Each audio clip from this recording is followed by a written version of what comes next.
You guys ready to go? Yes. Teenage plaything. Okay, seeing that 7:03, I'll call the meeting to order. This is the September 17th meeting of the Roberts Field Advisory Committee. We'll start this meeting like we start all the meetings with public input. Is there anybody that has anything they want to start our meeting off with? Seeing none. We have quite a few things on the agenda, but most of the things on the agenda are really updates. There's really two things that are more discussion oriented, so it shouldn't be too long of a meeting, but you know what that says. This is our agenda. Our first item on the agenda is a new store update with Laura Lindberg. Do you want to join us up here? Is that okay? Thanks for coming. Yes, thanks for having me. So I took some notes. The picture kind of shows the architect plan for the rebuild of the building. The roof was failing, so we could have shored up the roof.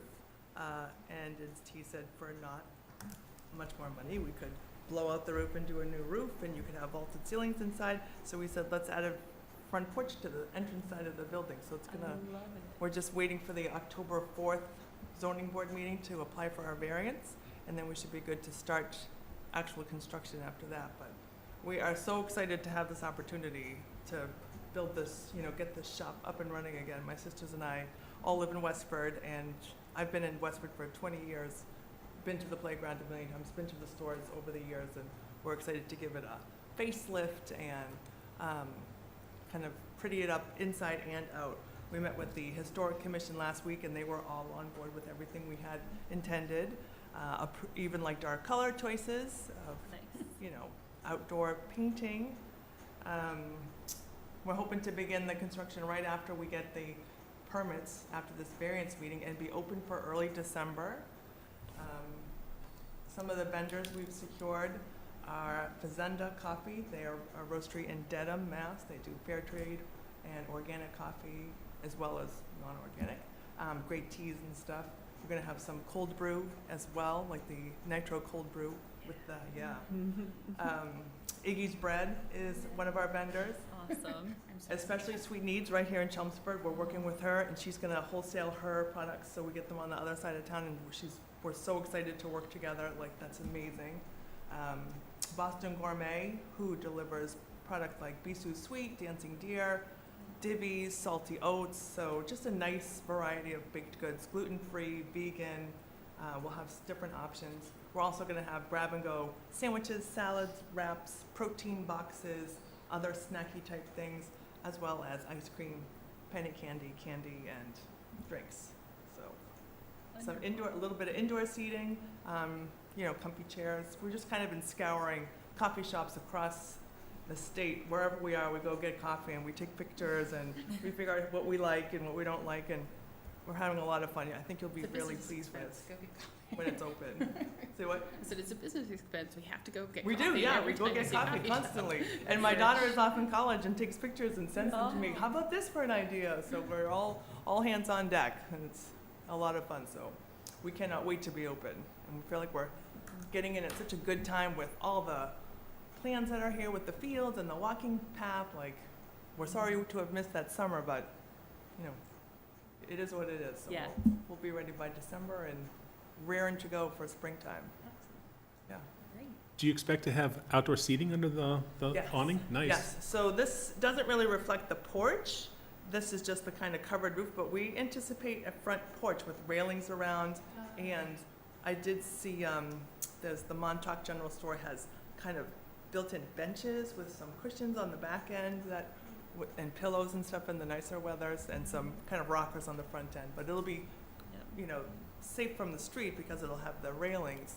Awesome.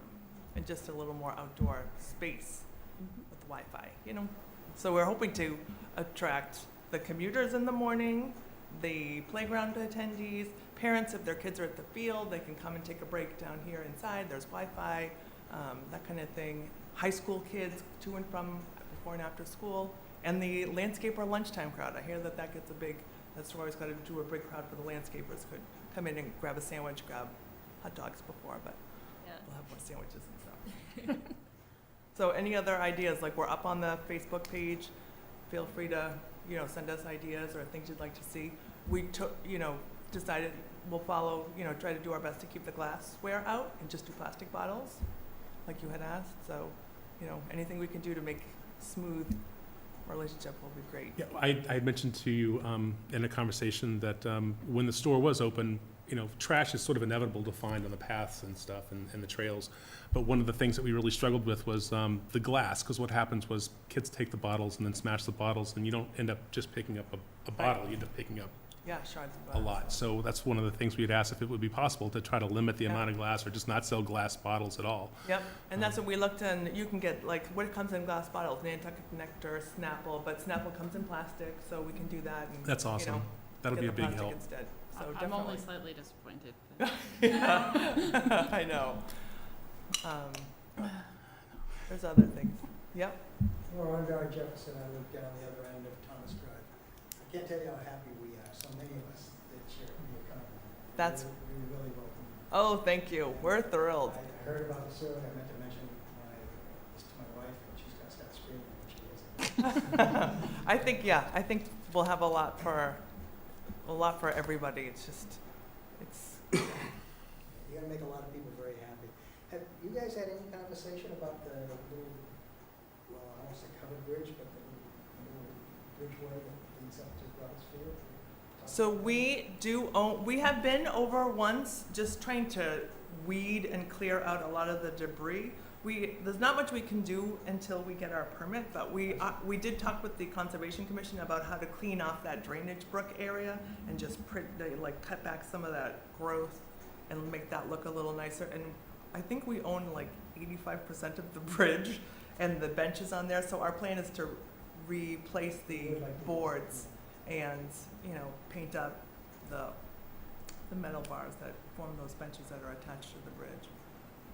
Fix the guardrails. There's a lot there. Every time we go, there's more, so. Yeah.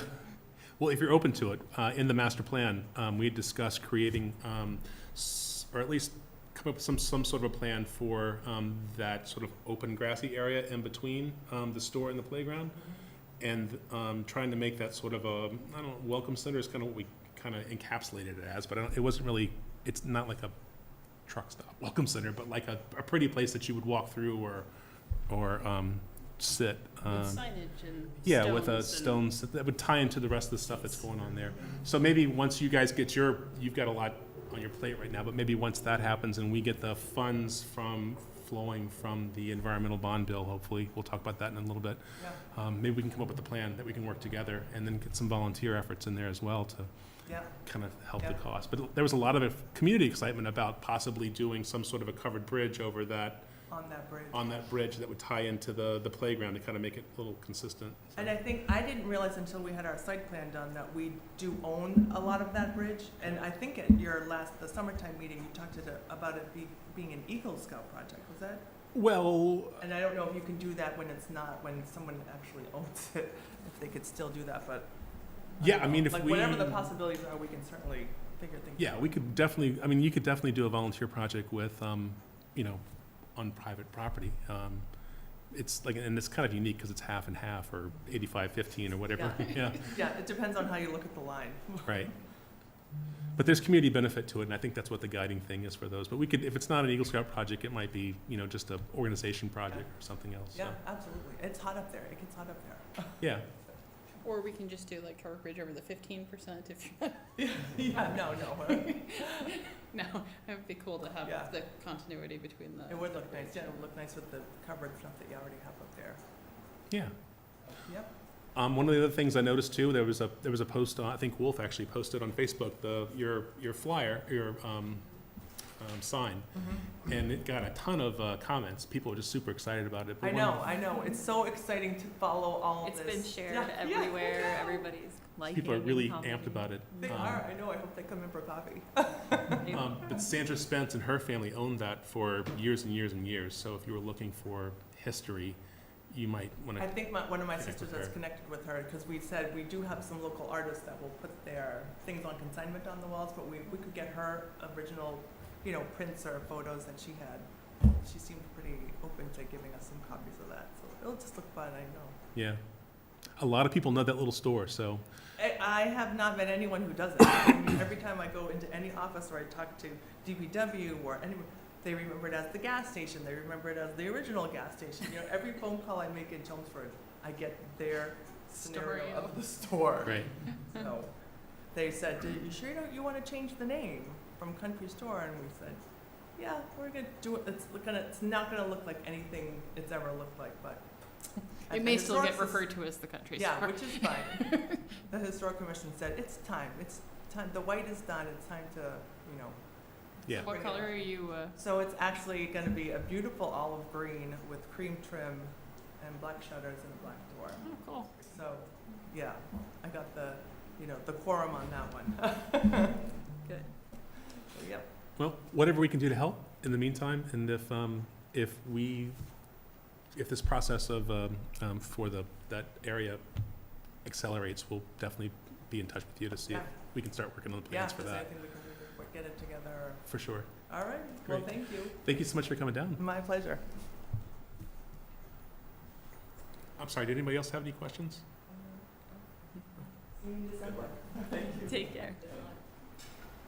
I don't have any questions, but I would like to just note, I found a pair of kids' glasses at the playground, and if anyone knows whose they are, if they'd like to contact the Facebook page. Some kids had thrown them up in the tree, so I removed them from the playground because I couldn't find a safe place where kids weren't playing with them. But if someone wants to get children's blue glasses back, I have them, and we can, if you contact us through the Facebook page or something, I will organize getting them back to you. I also, there had been a question about, off of that, about establishing a lost and found box, and I have asked Steve Callahan about that. I asked him for an update on that before this meeting, but I didn't get one, so we've at least asked them to establish some sort of a lost and found area or box somewhere at the playground for those things. Anything else? So I was contacted by Tip Rotting about wanting to establish a little library kiosk at the playground. So I'll turn it over to Tip. I don't know if you guys have seen these before. They're kind of all over the place. It's a free library where you can donate books or you can take books. And Bill actually talked to somebody at the library, at our library, and talked about donating some of the books. I had a conversation with Becky Herman and told her that there was interest in a volunteer build for a little library, and she said that during their book sales, they have a section of books set aside that nonprofits can come in and grab a supply of. So that was the extent of it. Awesome. Conversation. So I thought maybe this would be a good opportunity to have one at Friendship Park. I would be happy to build it. I also, when searching through online, looking at the other ones around town, a lot of them are built by Scouts and Girl Scouts and Boy Scouts. I don't know if we want to see if they want to do that, to have it part of it, or, I mean, I can obviously take it on. And I just use scrap wood from my house for most things. I would need some type of post and bags of concrete and plexiglass, but I could also donate that. That's fine. It's not something you guys need to do, but if it's part of it, fine. I don't know what else to. Awesome. I think sounds great. I Yeah. have books I can donate. Yeah, a lot of the moms in my mom's club were really pushing for one of these, so they'll be really excited and put books in and take books out. I think it's a great compliment for kids who might want to go to the park, but might want to, Right, read while they're there. sit over the side and read. Yeah. Love it. I think what we'd probably, for next steps, we'd probably want to come up with some sort of a design and an idea of where we'd want to put it. And I think that because it's a structure, we probably have to get the building inspector to approve the plan for the structure itself. So they probably have to have some sort of a design. And then I think we'd probably want to talk about where it would be located. And then maintenance, who's going to maintain it long-term. I guess that's it, really. I mean, I like the idea. I don't know how you guys feel about it. Sounds like you like it. I think if you put it right inside the park, right inside the, in the grassy area, on the, like, against the fence on the grassy area over, once you walk into the covered bridge area, over that area, if you put that just to the right, then you can go sit on the grass and read the books. Yeah. Yep. I think we'd have to, like, this one gives me pause for concern just because I've seen, I'm afraid that kids would get on top of it and it looks a little unsteady left and right with just a single post on the middle. So I think we'd have to come up with some kind of a thing that would be kid-proof. I've seen kids climbing all over the structures that we built, the map kiosk and stuff. So we have to come up with some kind of a really super structurally intensive design, I think, to keep it upright. And then the closing thing to make sure that little fingers don't get squished. And then the books, I guess, stay dry, right? What kind of timeline do you have in mind for something like this? Just And I whenever? don't, yeah, I mean, whatever. Are you open to creating a design and maybe coming back to us with something on the design-wise? And then we can talk about it, and if everybody agrees on the location close to the fence by the covered bridge entryway, is that what you're saying? Yeah, I figure if you walk into the park, if it's over there on, like, along the fence, over by where, you know, if you walk in, the sign kiosk's over there, if it's along the fence to your right-hand side, then it's not in the way of Right. anything else in the park, but it's also, you know, you can go take a book and sit on the grassy area over there, and it's right near the entrance, so people see it. Or you can sit in the covered bridge benches. Would you agree that design-wise it should look like the map kiosk and the covered bridge, especially since it's going to be so close, or does it not need to follow those? I think if it were to look something like that, I understand your concerns about the post, but yeah, I mean, if, as long as it had some sort of shingled wooden type, it doesn't have to match exactly as far as I'm concerned, but if, as long as it looks in keeping with it, it's my 2 cents. Is your concern the kids falling off of that, or are you concerned them actually knocking it over?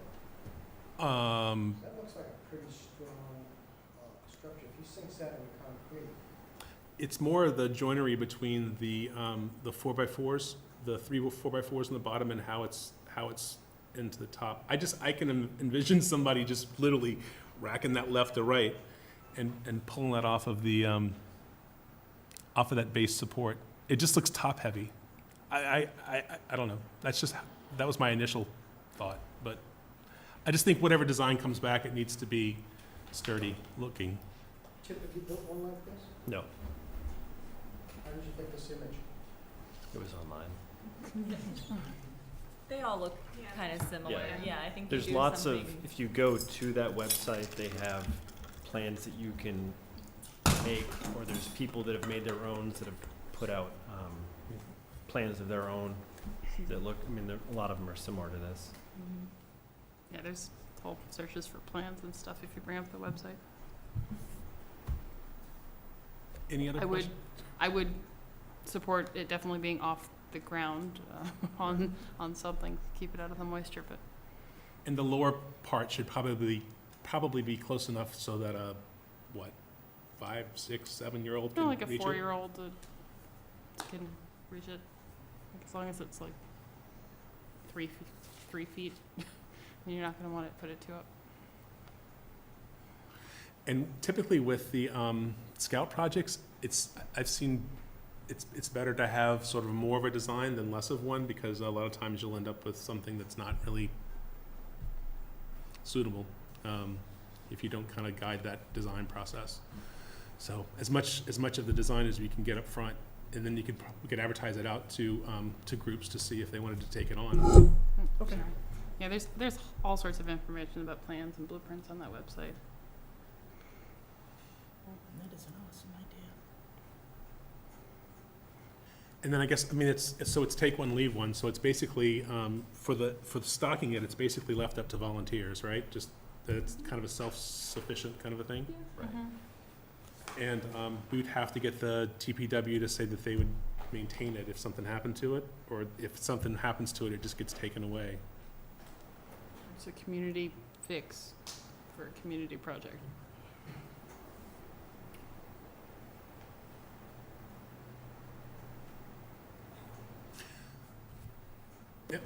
So next steps, do you want to work on some rough design ideas? Sure. And if it's possible to put any kind of cost to those in case the cost becomes an issue. And if we do advertise it out to other groups, they would kind of know what they're getting into. Right. When do you think you would have that information together to When's present? the next meeting? We'll have another meeting probably in October. We usually have one once a month. Cool. I can try to get it by then. Okay. Is that okay? Yeah. Oh, yeah. The ground's gonna freeze, so, Right? Yeah. right, no rush. It's, It's it's either probably now gonna, it's or gonna in be the a spring. springtime thing, probably. Yeah, I mean,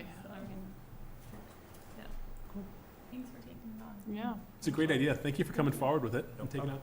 Appreciate your time and look forward to seeing your information. Thanks, Tip. Anybody else have any questions on that?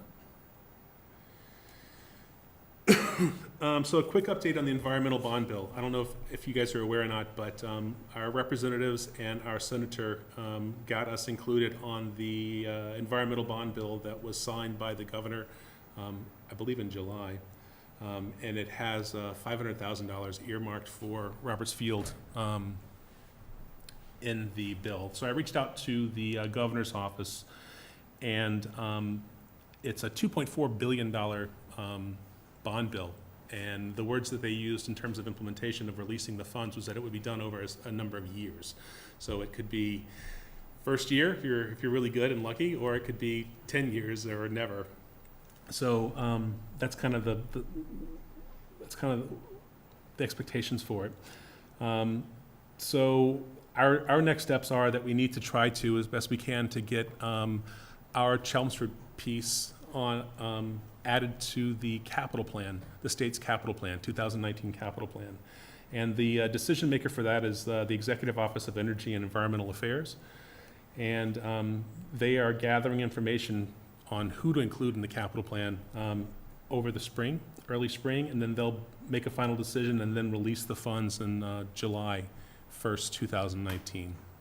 So for the first round of it, we at least have an opportunity to do some advocacy on Chelmsford's behalf and Roberts Field's behalf, and coordinate with our representatives and our senator, and do a public letter and email campaign over the winter, and then hopefully get on the radar and get the funds released in July.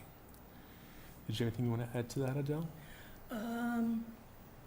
What we're planning to do is create a script for phone calls, a script for postcards and for letters, so that if people don't want to have to come up with something personal, they can print just something that's online and put their names on top and then sign. I'm also working on some backdoor influence through some legislators I know in another state who are part of a national coalition of something. So it's to then talk to their compatriots here.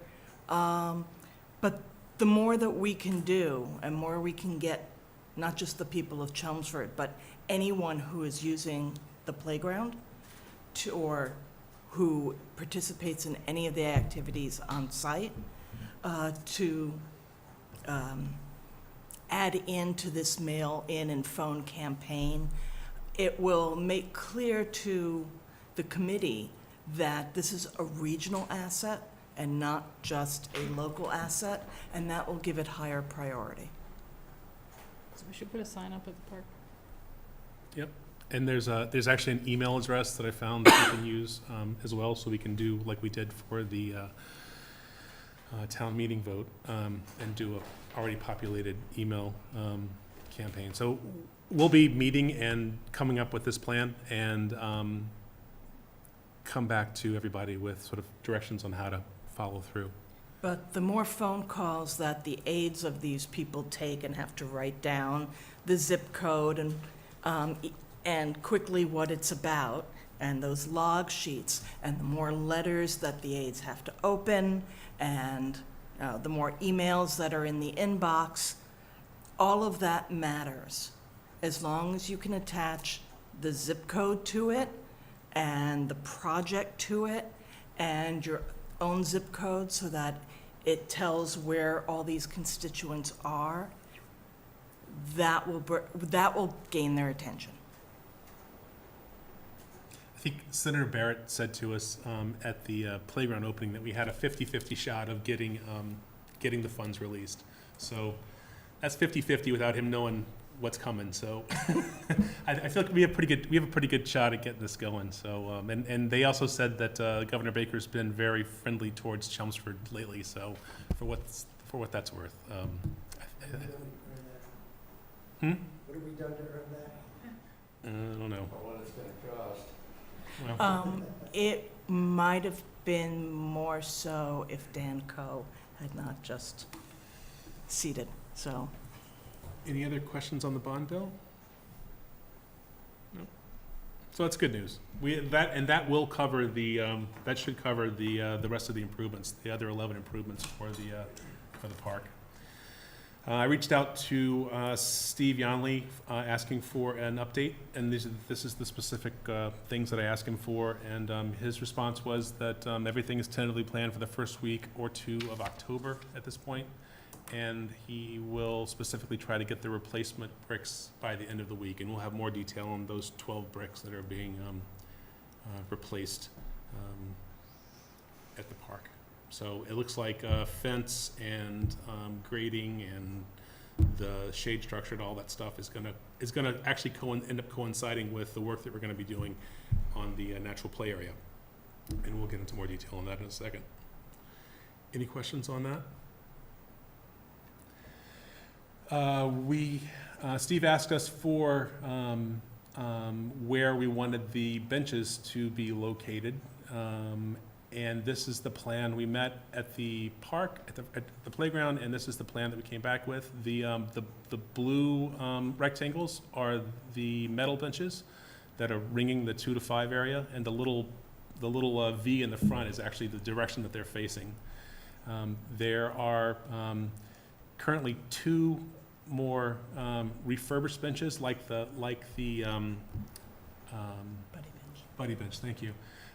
One's being done by the Lanzillo family that's been sponsored, and one is still left up to be sponsored. And I think I heard from somebody that there was a third, so we went ahead and included a third location, and those are the yellow triangles. And then the red triangles are the granite sitting stones, and there's 6 of those. Those are in the natural play area. And then the big white tables, the picnic tables, those are movable, but those are generally where we'd probably end up putting them. And then the smaller kid tables are located there as well. Any questions on the bench plan? Okay. So I mentioned the natural play area. And this is just a quick update. Earthscape and Lawn is going to start work. They're on schedule. I talked to him this week. They're on schedule to start the week of 10/2. They're going to coordinate with the town to close off the areas of the park where they're actually doing the construction with a snow fence. So the kids can't get into the area where the stones and all are being moved and the work's being done. Also in the natural play area, the granite benches are being ordered, and those are being cut and polished. The edges are all being burnished off to make them smooth so they're not dangerous. And then there's also, on the granite benches, there are recessed areas for little plaques that are going to go for people have sponsored. I don't know if you guys want to see those. That's just the size of it. The kinetic sculpture is being designed. I'd hoped to have a drawing today, but I didn't get that. But I did have a meeting with Chris Ferreira and Joe McCarthy about that, and they are basically, I don't know if you guys remember, but we had a video of a kinetic sculpture that kind of twisted in the wind.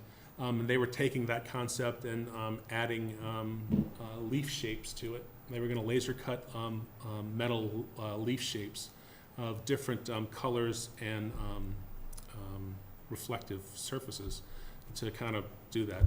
But I haven't seen a drawing yet, but we'll have one soon. We also have animal tracks, which we have some test impressions up here that I did so that you can kind of see kind of what those are going to look like in terms of the imprints. And we'll get into more detail on those in a second. The gazing ball structures are going to be in the butterfly garden, and that's down at the bottom, and we'll get into more detail on those too. Chelmsford MA Rocks is going to have a section of the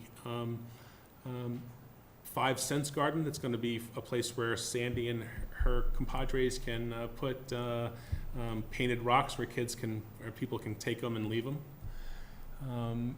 And then the natural play area sign and the things that's going to happen. And that's still in draft stage right now. But right now, the things that are going to be on the natural play area sign are a tree walk, the animal tracks, and then nature scavenger hunt. And we'll get into more detail on those.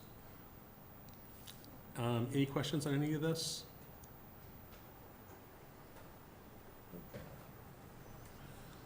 Bench update, I covered off. This is actually, these are actually what the sitting stones are going to look like. That's what they do. They use the blowers. It's like a jet that knocks off the hard edges off of the stones, so the ends end up being nice and rounded, so they're not sharp. And they're going to be roughly 4 feet, but they're going to have sort of natural imperfections. Some pieces will be wider, some pieces will be shorter, some will be kind of cut. It'll be a very natural looking sitting stone. Like I said, all with recessed areas with that little plaque, this little plaque, with 3 lines of text for the people, and all 6 of these have been sponsored, paid for. And then one of those will have a round indentation for one of the scavenger hunt things that were put in by O'Brien and Sons. We have the 4 metal benches that are going to go in, and those are the ones that are around the 2 to 5 area. And one of those has been sponsored, so one of those will also have a sponsored thing. And then I mentioned we have the 1 refurbished bench that's going to be installed by the Lanzillo family once they're done. We'll install it, but they're redoing it. So, any questions on those? Wow. Chelmsford MA Rocks. So Sandy had mentioned earlier that she wanted to do a temporary thing, but I think you said today you didn't. Did you want to talk at all about this? Well, I think the season's kind of dying down right now, and fall coming. I don't know if there's many kids going over there now, although they were party for today while we were there. So we might wait till the spring, till the flower garden is up. We're still hiding rocks over there, but we want to have either a basket or something like this. Probably in the shade, because the rock can get hot, and we want a kid to go and take a rock, and we have each pop his hands up. Are you talking about a temporary thing or the long-term thing? Because I thought the long-term thing we had talked about was having sort of a section of the 5 Cents Garden Yes, for you. yes, somewhere over there would be great. But I don't think the basket idea was sort of the temporary thing that was going to go in between the two. Between the 2 sides, okay, we can do that. I have measurements, we can do that. What do we discuss for baskets? I have a plastic milk crate, I don't know if that would work. But are you saying that you do want to do a temporary thing, or you don't want to do a Yes, temporary? I'm open either way, I'm open either way. Either we do it temporary or we wait till the spring. Kids will be playing there through November. Mm-hmm. Think so? Our last Oh, day yeah. our last day to play was in December last year. Okay. So not as many children, but there will still be plenty. This will actually be about the best weather, hopefully, in the next few weeks. It's been pretty tough this summer. Yeah.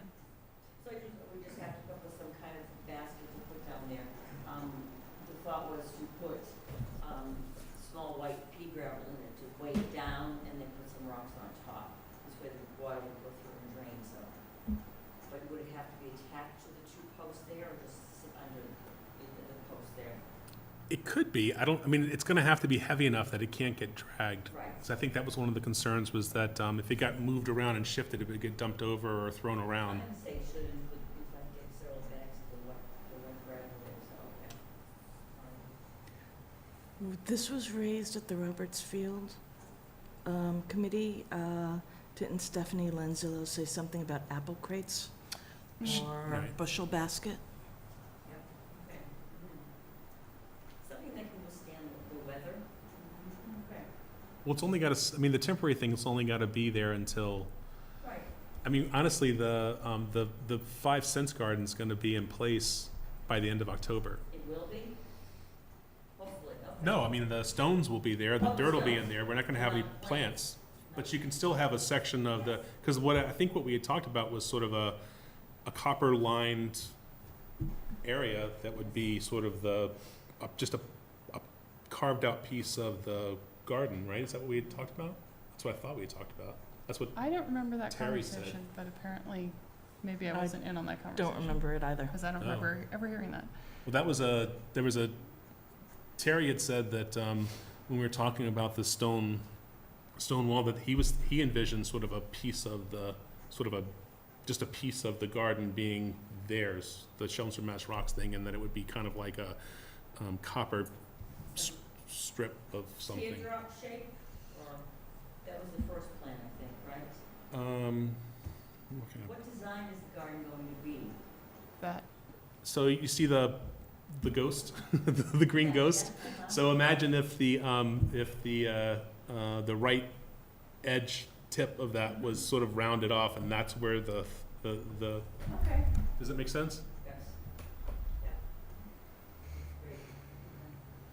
so are we gonna, I mean, we don't wanna put any plants in at the end of October, I guess? I thought we had said that we weren't gonna put plants in until the irrigation was done. We can. With that, we had discussed. We had discussed putting in things that we didn't expect needed a lot of upkeep before the irrigation. October, I mean, by the time if we put plants in October, they'll die over the winter, I think, but, we could certainly do it in the spring, and then if we end up doing, tree watering again in the spring, we could water the garden pretty easily as well. Yeah. Actually, it's not quite true that anything we put in will die, because some perennials will do much better if they overwinter first. Okay. And if we talk about putting grasses and stuff in, anywhere, my mother has recently suggested that she has some plants that if we were ready for them, she would have some grasses we could take, so I don't know if I don't do planting, so I don't know if those are something that could go in fall, or if we just know. No, I mean, I mean, especially if they're donated, I mean, I don't see why we wouldn't, because you're not really losing anything. Right. So if we plant 3 and 2 die, we still are 1 up, and we would have been in the spring. Right, so I just, there's more, as I said, I have some plants that we may be able to bring in, I just, if we're not doing that yet, I wasn't sure. I'm good either way, it's just my understanding was that we were gonna wait, but I'm all for doing it. We can't do a major planting with seed and annuals and all of that, but we can put in perennials here and there that are known to do well if they overwinter. I completely agree with you. You know, they may not look good when you plant them because of the time of year, but they'll get cut back and in the spring they'll be ready to go. You're 'cause planting the roots. Right, Yeah. That's right, the right, top is gone, but you just plant the roots. right. So Yes. Okay. Cool. planting I'm most glad you know about it. perennials This time of year would be fine. We It'll we be, have to water them as much Right. because this time of year they're not They're dormant. evaporation and stuff. So like, end of October, is that still gonna be okay? Yeah? no problem. Okay. As long as we've got a couple of weeks before the first hard frost. So do we want to, try to move forward with that? Because that'll take a volunteer effort to gather the plants, get the plants planted and all that stuff. But we wanna move Yes. forward with that? Yeah. Okay, I see no reason to leave a giant patch of dirt if we have something else we can put in. okay. And the same for the butterfly garden as well, I would assume, right? For perennials, yes. Okay. You can always move them, Yeah. it's just a matter of getting them, healing them in, as they say, so they're there. You know? Any other comments or questions on that? So Del, do you think you know what you want to put in there, or what you're gonna figure out? I know what I want to get rid of. What's that? I know what I'd like to get rid of. No orange dailies. We've had this debate. So we can come up with sort of some guidelines of things to ask for, I think, right? And I think we want to keep in mind, we want to make sure that whatever we put in is non-toxic to small children. No. Yeah. Or non-cutting, like, you don't Yes. wanna put like a grass in there that's gonna rip a, rip a kid's hand open. Okay. So we probably should start working on some guidelines for that. Is anybody of the, ability to, do that? To put together some rough guidelines of, so that we can go out, in October and say to everybody, these are the plants that we're looking for. Do you have something that you wanna split? I can do. And also, is Earthscape and Lawn also designing the plantings, or No, they're just doing the hardscape? right. We could talk to Mahoney's and see if we can get any assistance. I haven't had a chance to try to make contact with them. I don't know if anyone else has. I know the manager over there at Mahoney's and her. You can come look at our perennial garden that we haven't touched since we moved in, and we need to do something about and tell me what you want. I don't know enough about it at all. But the other thing is, we're trying to make this a sensory garden. We are trying to design it in such a way so that we hit all 5 senses, and how are we gonna design that? I think long-term, definitely. I think for the short-term, if we can get something in there. I think that was, from my understanding, we were definitely doing the 5 senses garden for sure when we had irrigation. I Okay. think in the Right. first round, we had talked about just even possibly doing some sort of ground cover, something that just Okay. was green or just not a pile of dirt.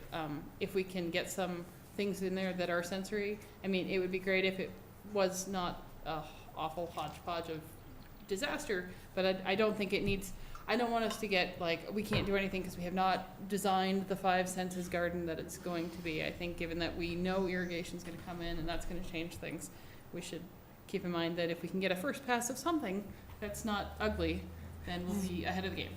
Right, but as we collect plants, we Yeah. wanna think Yeah. in that I direction. just don't I don't want us to not do Right. anything because we don't have a 5 senses You don't want garden. the paralysis of analysis. Yes, which I'm very But familiar with. we don't wanna spend money on it yet, right? We don't wanna only spend- wanna do volunteer gifted stuff. Right, and we don't wanna, there are things that you can do once you have irrigation that will be nice in the 5 senses garden. It's not gonna happen until we have the fields. Until we get the money from So- the bond bill. Okay. So, I mean, I think we should have things there. But I think if we were doing the 5 senses garden, my understanding is there were things and ideas for the 5 senses garden that really are gonna have to require irrigation. So I don't want us to have a plan now and not do it because we don't have irrigation. Not do anything because we don't have irrigation, or wait until we have irrigation to do anything. if I that have a makes sense. dozen gallon milk jugs in storage. I can fill them up and just dry, just to get some water there. Or I can water the tree, but I don't want to go to the. Yeah, I mean, I think what we want to do is my 2 cents, and I know next to nothing about plants, is that we should try to put something in that is not a pile of dirt, that will be somewhat self-sustainable-ish, does not need a lot of tending, because that is not where that section is going to be at this time. But if we can get something in there, that would be preferable to a giant pile of dirt that the kids are just gonna run around in anyway. So we'll create some parameters, and maybe meet with, Mahoney's, you said you knew the person there, and, see if they can help us to identify maybe some plants that they feel like are probably most likely out in the neighborhoods already, right? And we can just ask specifically for those things, and just kind of go from there. And we can start doing that now, in preparation for a mid-October ask. Are you good with that? I'd like to throw something in. Most perennials really don't need irrigation once they've been established. Exactly. And since the trees are gonna have to get watered next year, an extra half an hour. Thank you. Hey, if you make it at 8:30, I can help you at 6:30, so you're early. Talk to the kids, they're the ones that are Yeah. driving the time. We had that one. All right, so, you can start moving forward with that, right? Okay. Okay. Any other, Thank you. questions or Thanks. comments? I would also throw another comment in on, be careful what you accept. Right. Because there are certain perennials that people want to get rid of. Yeah. For a reason. And they're crown of thorns for the ever after. It's bittersweet, I think. Oh, good. We I were hear it's missing really that at hardy. the park. If you like that, I'll bring it all Yeah, down. that will probably show up all on its own. Well, so here's the story. So we did sort of a similar kind of thing for the garden next to the skate shack, and 75% of the plants that are in there were all taken out of people's yards, donated to people's yards, and it looks beautiful now. The first year it was there, in the fall, this really weird looking plant came up with this really weird looking seed pod thing. So I did like the search for it and found out it was like this really rare hallucinogenic plant that was coveted by a lot of people who were looking for it, right? But it was like mildly hallucinogenic, but it would also kill you. So, lesson be learned. We got to be careful about what we put in the thing. Yes. It's that was like the sixth sense plant. Yeah, we should probably avoid those. Well, that goes in the back. That's for the bears. Any other comments or questions? And the rock. And the rock.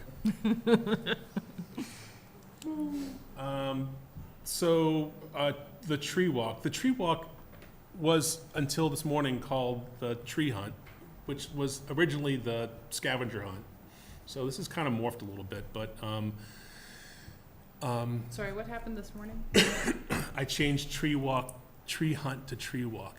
Oh, So it's not new. My point is that this is not a new thing. Ah. This is an evolution of something.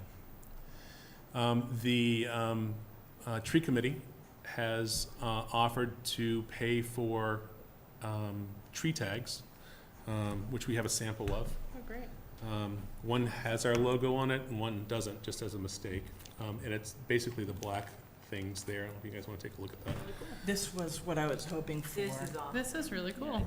This is I what know they've that's been a- doing at Bear Mountain State Park in New York since the 70s. Unless it tells you the. And just for full disclosure, that QR code that's on there will link to robertsfield.org. It doesn't link to anything yet, but it does work. But It that's links. awesome that it works. Yeah. So they've identified a dozen trees, right, that are in the park, and the map identifies where the trees are located.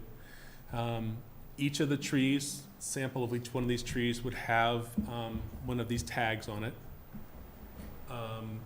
The QR code would link to a page for more information, and there's a sample of what it would be for like number 4, right? So it's kind of a data heavy, whatever that ends up being, and the tree committee folks are going to help us to write that.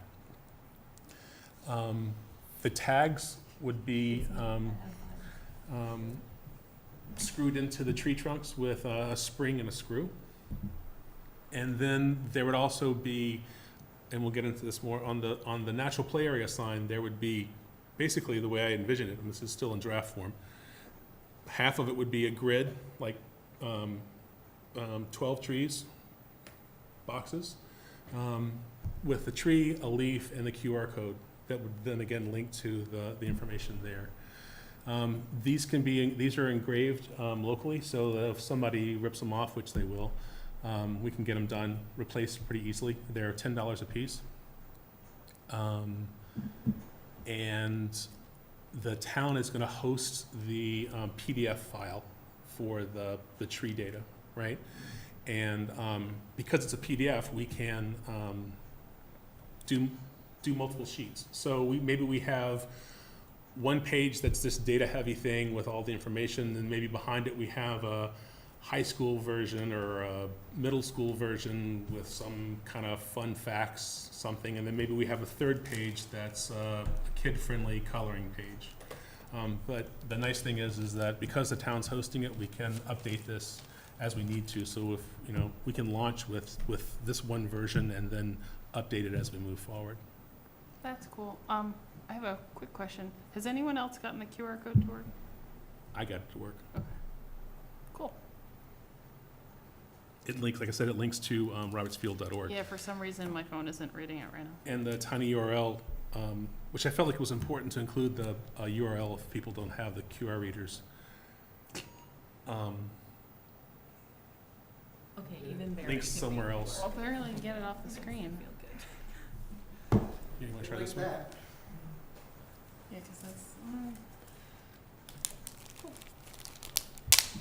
Now, is it better to have it screwed into the tree or on a stake on the ground in front of the tree? One of them we might have to put into the ground. I didn't really give it a lot of thought, that all there is it a tree, is it a shrub? One of those things. The rest of them are trees, pop them right onto the trunk. Okay. Stainless steel screws. And wood that's fine. Springs. Every 5 years, somebody comes around and backs the screw out a little bit. Shouldn't be too much of a problem. Okay. And in terms of color, they have different color schemes, and I thought the black actually read the best, but I thought the green was nice too, because it kind of had a more natural feel. And they have reds and blues and stuff that we could choose from, but I felt like these two were probably the best that we could choose from, unless you guys want to see something different. Yeah, I like the green one. Oh, sorry. Oh, here. My thoughts on that are that the sign has to be legible. And a lot of times they look good when they're new and then they're illegible a couple of years down the road, that's all. So I think rather than aesthetic colors, it might be something like black and yellow. Doesn't look real good, but you can read it. The tree committee has agreed to pay for them. For it's $120. It'll be 12 at $10 each. I think that's it. Any other questions? Anybody want to? Yes, John. For the sign, because I'm working on the sign, were we gonna have photos of those 12 trees? Yes. And Barry, I was going to ask you if you would be willing to photograph the trees, because it'd be nice to have the actual tree that's at the park. I'm gonna need your support. What time are you doing? Well, if we wait Well, much we're longer, gonna have to do it before they defoliate. Probably want to catch it. Well, I don't know. It could be that, I could suppose you could wait until they defoliate and then or do them both. Decide how they come out. Oh, I think having pictures in all 4 times eventually as part of one of the pages would be really cool. that's a good point. Yeah. And So that the identifiers can be found in each of its states. Yeah. So I guess if you could start now, as soon as possible. I may need to get somebody else to help out a little bit with this. I'm Yeah. getting ready to go on vacation and I'm getting a little time strapped, but I'm glad to give me get a call. information. We'll, I don't think it would take too long to walk around and take at least a preliminary set, Okay. and we can go Do from that, there. let's do that and see how, sure. The size is okay. Do you guys agree that there was a standard size that was on another site. Somebody had done these things. That's fine. I thought it was nice. It works. I think that in standing from a distance, if you're not right on top of it, well, you're going to want to get right on top of it for the QR code. So, And you don't want it to take away from the tree. right. Right. I don't think it could be If any you have bigger. a giant sign on the tree, then it's not really Yeah. nature-y. It's No, I more- wasn't thinking giant, but maybe an inch or so bigger in each dimension. A question for the tree committee, are those 4 identifiers important? The name, the scientific name, the family, and the origin? Or could you lose I origin? don't know. I could. Or is there something I else think you want to see? origin, I don't think really makes too much difference. Family, I'm not too sure about that either. I think origin is interesting. But that's something we can put on the website. Are any of Well, them all of not it's of stuff North we can- American origin? I guess that's the real Are they all question. North American? If they're all No. North American origin, then that, Oh, they're not, They're yes, not yeah, I that don't cool. know. Yeah. which is why I think it's kind of an interesting No. No, it's just if you had to lose a line, I don't know, I've never found that to be much use, where they came from. Like, It's just a again, li- I look at it one way, you folks look at it another. It's just a little crowded with the URL. The ones that I saw didn't have the URL written out, but I think it's important to have if somebody doesn't have the reader. What if we had two different kinds of signs? On the grid, we have this with all the information. On the actual tree, just the name. This way, in the park, that people have both sets of information. Well, I think, But we make it more visible in terms of being outdoors. I think for the sign, I think the idea was that we would have a picture of the tree and then a picture of the leaf, and then Ah. maybe a picture of a twig and berry, if that's if it applies for the tree, and then the QR code. And because it's gonna be, the space available for the sign is probably, for each part is gonna probably be like this, and it's, 12. I don't know if you're gonna have, Well, that's why I thought maybe Information to put that shifting to stuff. 12 of those little tags might be, Yeah, but then you don't have the leaf in the picture. I mean, I think the idea was to, when you're not on the tree, you have a picture of the sense of what the tree looks like, so you can go find the tree based on what it looks like on the sign, right? but couldn't that also be gotten from the website, have a, picture with the leaves and a yeah, it picture? does, it's hard to see from here, but you see there's a leaf, and then next to it there's the twig thing. Mm-hmm. It's not the best layout, but it at least gives you the idea. But it would be nice if you had some sense of it in the park, so you don't have to go to the website to get information, right? I think the website has more information, but I think if you have stuff on the sign that has something about the leaves and the tree, and then you can go find them, even if you don't do the full website thing, you still have something going without a technical Okay. aspect.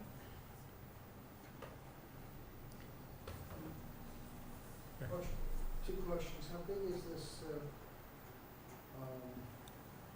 page here that shows all the information? I think that's I don't know who put the logo on it, but the layout looks pretty much like an 8.5 by 11 sheet. It's a- I don't know, I think It looks It's more- not to scale. Yeah, that's an 8.5 by 11 page, just a regular PDF. No, I'm not seeing a QR code on that. Should there be one? You've already accessed it if you've already used the QR code That's to what get the to the, QR code leads you to. right. The QR code brings you to the website that has that information. Okay, I'm looking down here. It says natural play area sign. It says grid of 12 trees for the Well, that's for the sign, and we don't have that yet. We haven't gotten there yet. And I'll show you a draft of what I had sent to John in a minute that might help to explain that. I sent something back to your Gmail, like 6:30, might have something going Okay. on. But I guess my question is, what's the QR code on this, on the natural play area sign bringing to? I think if there's room on each of the tree pictures, it would take you to the same PDF. Okay. So, So you basically would go to the sign, you'd see a picture of the sugar maple, and there'd be a picture of a leaf and a twig, and then the QR code, and maybe the tiny URL if you could fit it in there, but I don't know if you could or not. That may be a lot of information. These are different PDFs, it's not bringing you to like one place where they're a, big, Index. like combined, like a 13-page PDF, do you know what I mean? It could, but I mean, If we had one QR code that brought you to a page that had links to each of the different things based on the picture, where each link was basically the picture of what was on the poster the sign in front of you, then Yeah. then you'd be It'd be like, like- I it's like click go to on the that map. picture and it matches the picture I see in the sign. but I think when you're at the tree, when you're standing at a tree, you're gonna want information specifically on that tree, not all the trees. Right, So it would take you to that page and then. but I guess you're saying we only have one QR code? No, No, we'll have it's a- 12. Right, so we could do, I'm saying you could have an overarching QR code on the big sign, Yep. which has a index of pictures, of all the pictures that are on the sign. With the And if map. you, John likes and it. if you click on those, it brings you to each of the pages that each individual QR code would already bring you to. Yeah, I guess that's kind of where I was thinking we were going, because how do you remember the list? Or do you not? You just look for numbers 1 through 12, I suppose, right? How do you remember the list? I don't So follow. I'm at the sign, I say, I'm gonna go on the tree hunt, tree walk. Right. You're gonna want a map, right? But the map you're gonna be walking away from. You're gonna want a map on your phone, I'm thinking. Right, so the So page, that's the the overarching page, the thing. overarching thing could bring you to a map with a grid of whatever the grid, like an identical grid to what's on your sign is on your website, and then click on what you desire.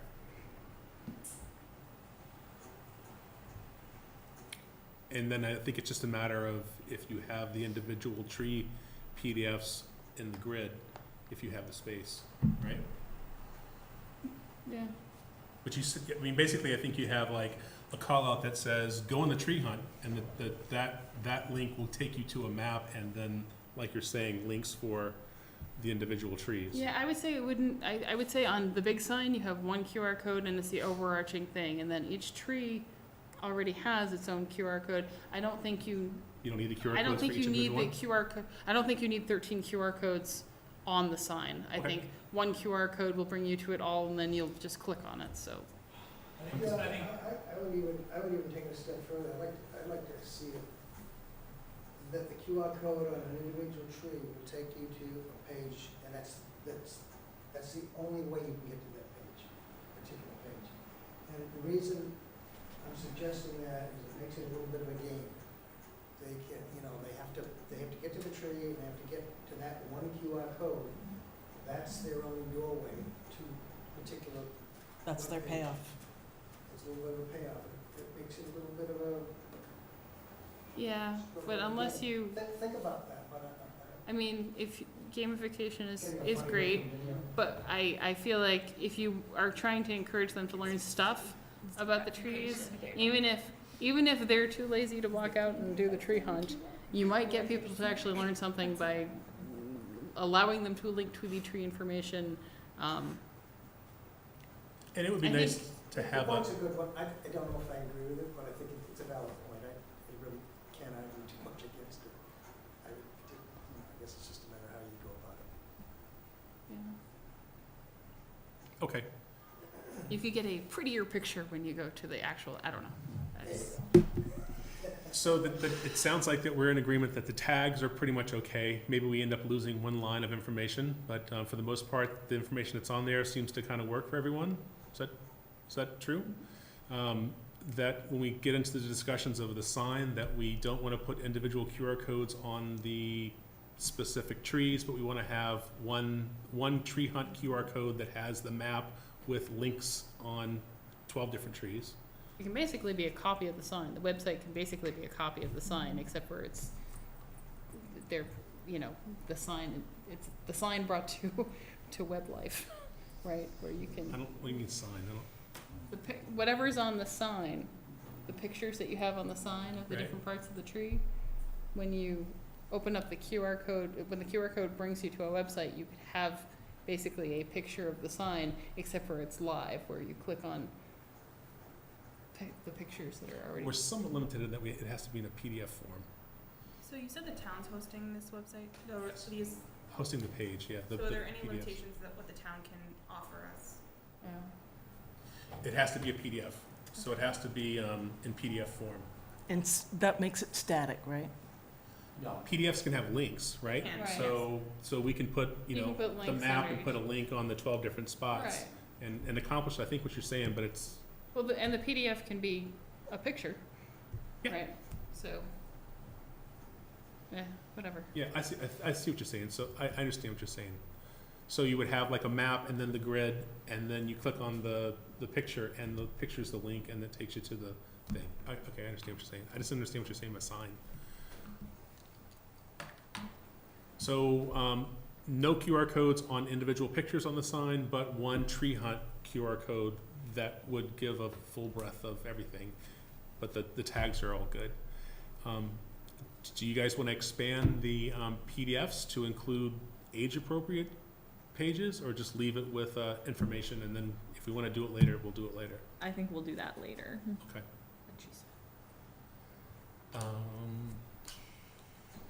Any other questions? So you have the ability to edit the layout of that tag? I mean, you're talking about removing the line, does that mean you have? Yeah, we could, Control yeah, of- total control of it, yes. So I was gonna ask if there was some things, like, we could stylize the tree walk. I've seen them where there's like footprints made out of flowers and stuff for a nature walk. So, we could do something that was stylized in the way everything else looks. So what's the size of that, what's the size of that badge that we would have? 3 by 5. And I just want to point out that the thing has holes where the holes should go, and I think they should go top to bottom, right? Because don't trees kind of grow out? So we want them to grow. And she didn't leave, the R&R Trophy didn't leave space for that, so we'll have to make space for the holes to accommodate the stuff. The screws. Any other questions? Comments? I'm looking at the content and I'm just thinking that family and origin isn't, if we got rid of those, of both of them, not just one line, that's stuff that can be on the website. Most important is the Latin name or the scientific name, common name, and then the tiny URL. Because looking into the future, they're starting to go after the DNA of the trees. And the families are gonna change mightily. Whether they leave the scientific names or not, I don't know, but they're gonna find out a lot of stuff when they start doing DNA analysis. So we want to include sugar maple.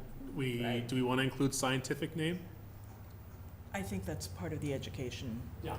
I'm gonna argue again for the origin. I think people don't think about the fact that plants originated from different countries, and I think that inspires a thought process that would not necessarily otherwise, and if it's on the website, it'll be lost with whatever else, but I think it's an interesting enough fact that would make kids go, oh, these plants didn't all just start here, and I think that's a worthwhile Teaching moment. brain expanding thought.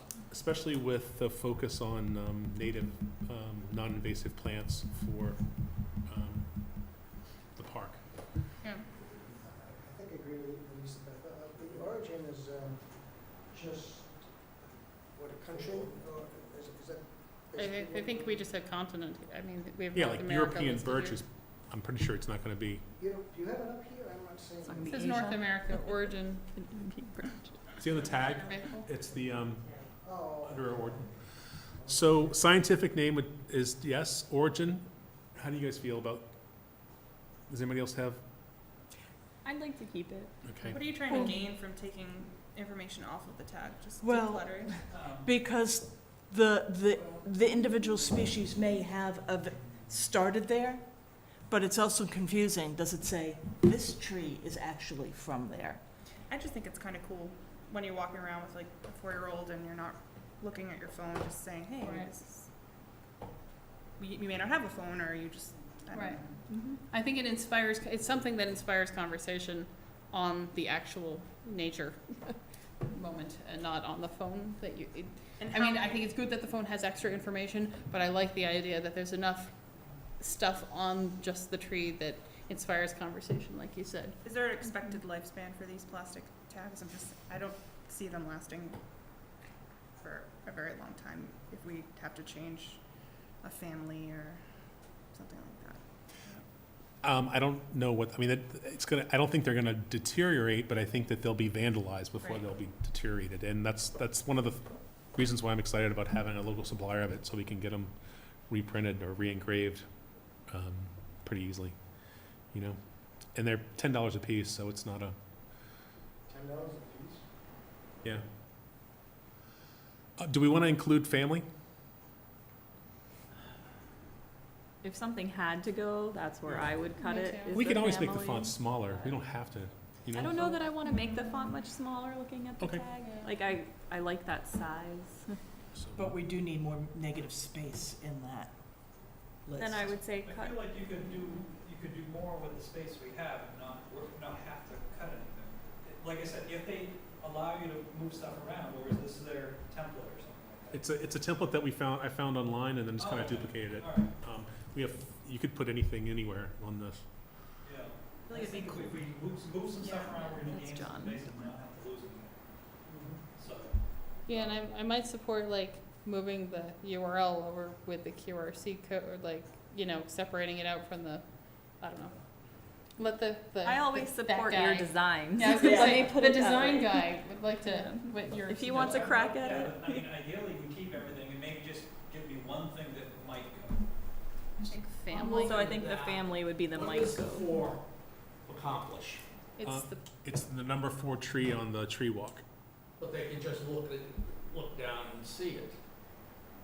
But if they don't know it's number 4. yeah, if they were trying to find the But if trees. they look at the name, It's kind of cool that it has numbers. Yeah, I think I might be the only parent doing this without my phone because the whole point of me being outside with my kids is not to be on the phone. Right, So I like the number. I like the numbers. It gives you the linear, Sorry. we're trying to find the next number. You can use numbers, you can use the Mhm. family of tree, Counting, I mean, we the found type of number tree, 4, whatever. Let's go find You number can- 5.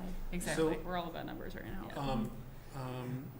We The definitely want a parents logo. aren't Do we want the parents Roberts of young Field logo? children. Do we I should want say that other the people are. Wildlife Sanctuary logo? That's the Roberts Field logo that's on there now. Thank you, guys. Roberts Field seems to make the most sense. It does kind of overarching for the whole field because there's stuff in the playground too. It's not just over on the, Right, so I support so the that stays. whole. So the only piece that's really on there that if we have to take something off, it would be family. Is that what I'm hearing? Yeah. Okay. All right, Although, having our design guy play with layout. we might not have to. Yeah. Any other comments or questions on this?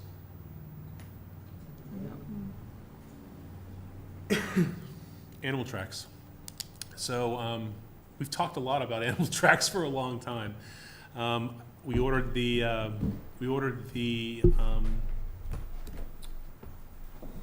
actual feet that are going to be making the tracks. This is Molds. the black bear, Would definitely need a bear track. raccoon, No. and a deer. So I don't know if you want to touch it or not, but. So that's the foot, that's the mold. That is the mold, yeah. And so this is what's going to be used to actually make the impression. I used these to make some test impressions Easier to like, see do how it in concrete when it's hard. how they would show. And they actually showed Bear one? yeah, that's the black bear. So it actually shows a great deal of detail. Freaky. Um, I made They're rubber, not real. 2 sets of impressions. One is just the mortar out of the bag. That's a light gray. The light green. And then the other is the dark gray with a charcoal, would you mind putting these back over there? Otherwise,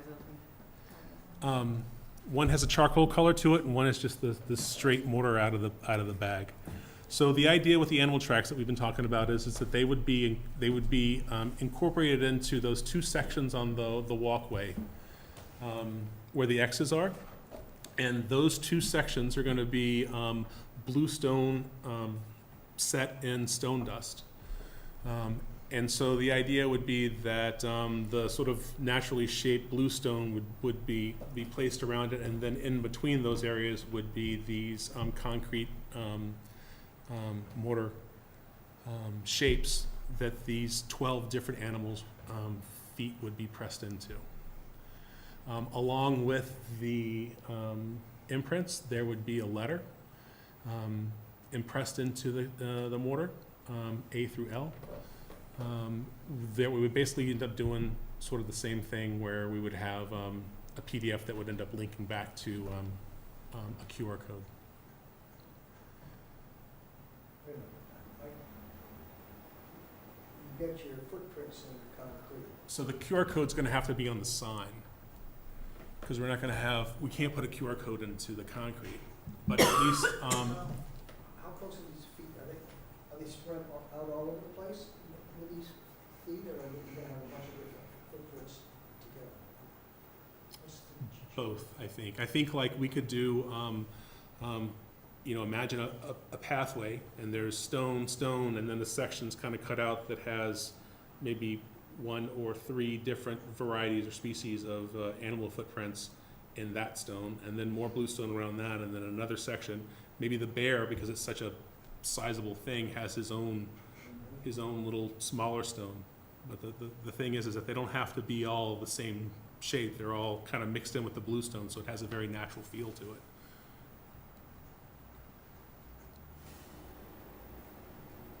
Any comments? So are we pouring the concrete into like a shape that's natural-ish? Yes. Okay. So,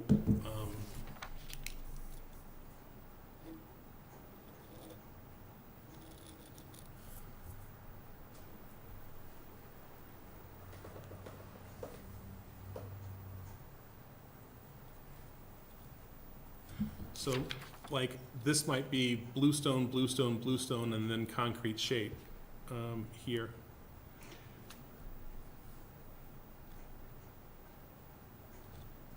I know nothing about pouring concrete. Are we pouring it on site?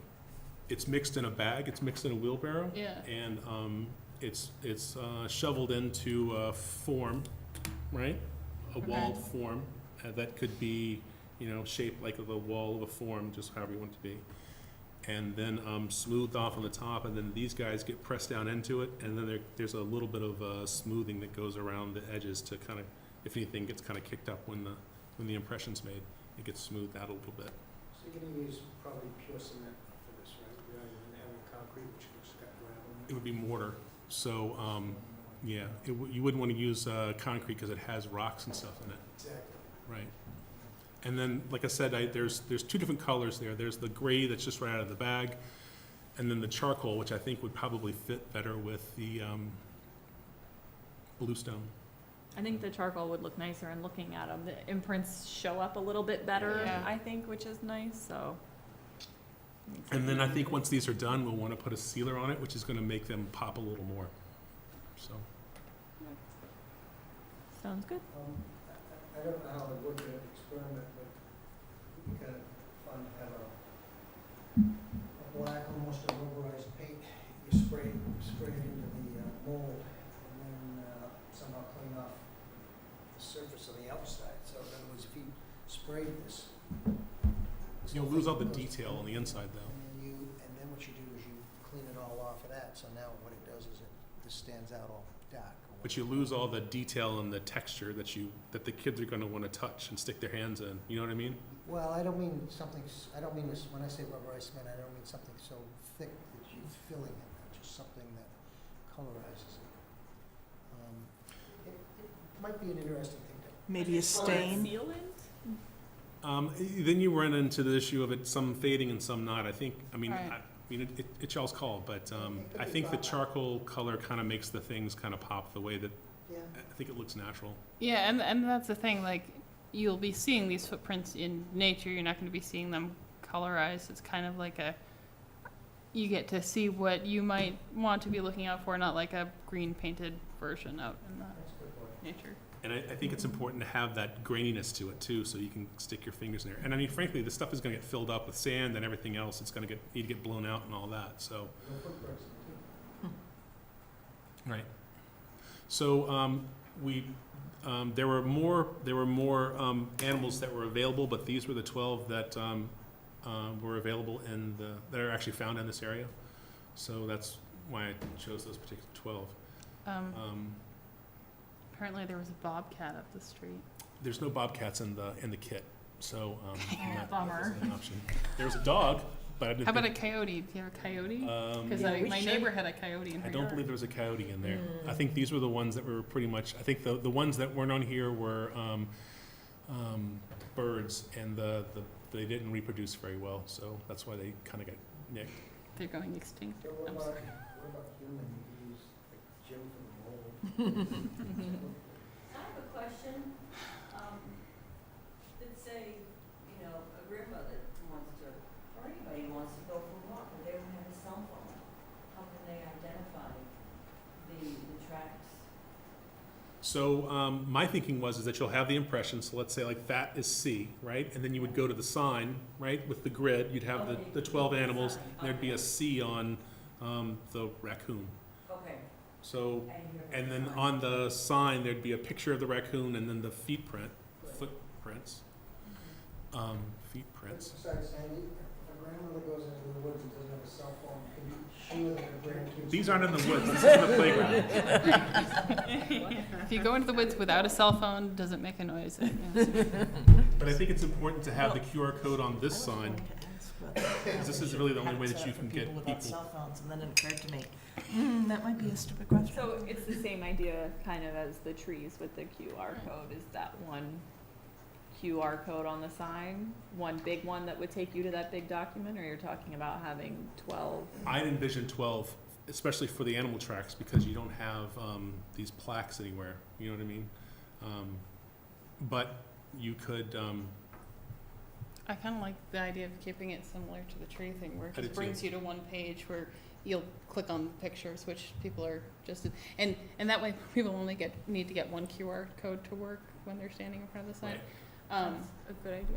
But I like the idea of making it, you get more information if you go to the website, but there is enough information if you don't have a phone to have a pleasant experience where you've learned something. So the letter works, the letter's on the sign, and then there's the animal tracks QR code that has probably a map, maybe, with where the locations are, with links to these individual PDFs. Okay. Something that might be fun down the road, maybe not initially, if we have these footprints out in the woods along the paths. If you could stick them down there, so the kids could actually encounter them when they're out in the woods. Yeah, and the other thing we could do too, it would take some volunteer effort, but it's doable. We could make molds of these and recast these feet with a weather appropriate type of epoxy, and attach, these actual feet to a sign or something that kids would actually, be able to go up to this thing and touch. You couldn't put these out there because They would not make it through No. any sort of, they're Freeze not for thaw that. cycle. But there's stuff that they do. It'd be a challenge just to figure out how to get the bottoms, to get the cast feet to adhere to a thing. But it's doable, and I mean, if somebody wants to take that on, it'd be kind of a neat project, and it would be a neat thing, I think, for a kid to actually interact with the feet. are there 4 of those in the mold?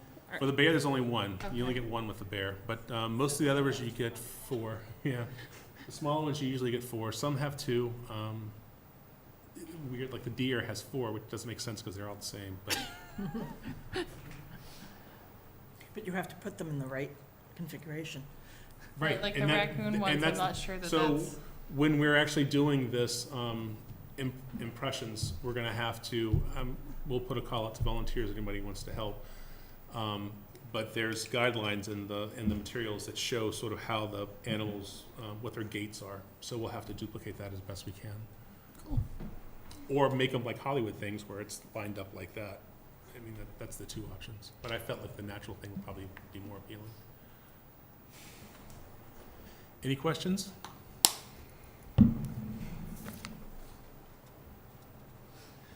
We had talked about a nature scavenger hunt, and this was an idea that I wanted to present to you that I felt was pretty doable. Again, using a QR code, we could link to a kid-friendly kind of a scavenger hunt coloring sheet if you wanted to kind of target younger kids, and put this on the natural play area sign if we have the real estate for it. We could do, because it's a PDF, we could do multiple ones. Age appropriate, seek and find kind of things. And then include a stylized park map on the page as well. Do we have a overarching thing to direct people to go to the O'Brien and Sons tags? I don't know, what do you, The medallions. I think they just kind of, you just kind of go back to that panel. Yeah, but that panel doesn't have any actual, like, No URL codes or anything on it. that panel has no indication that there's actually anything out there. I think we might want to put on the signs something to direct people to the fact that, you know, see if you can find these around the park or something. I think we should have some verbiage somewhere in the park to let people know that there's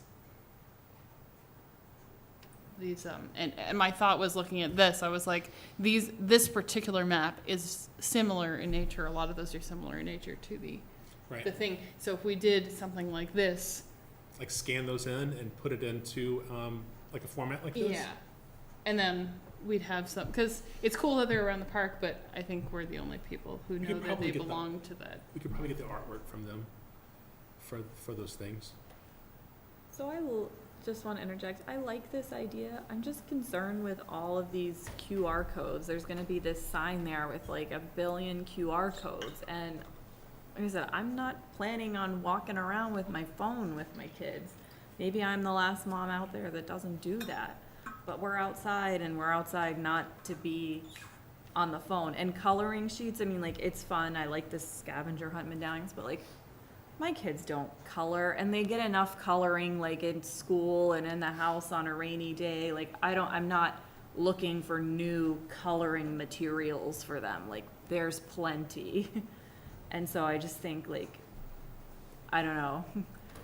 And I don't want to do too much on the QR side and link to coloring pages. You know, it's one thing if you want to have a coloring page on that raccoon link with the animal tracks, like, that's okay, but like something specifically just for this, I do think there needs to be some verbiage on the sign about, you know, like, hidden around the park are 13 medallions, can you find them all? But I just really would like to try to stay away from more QR codes, like, and more coloring sheets when, like, as parents, and like, this is no discredit to people with older children, but like parents with younger children, like, we don't need more coloring stuff. We don't need more sheets. My only concern about the sheet is you'd have to remember to print it out before you came down there anyway. And then you'd have to remember to bring it. Yeah.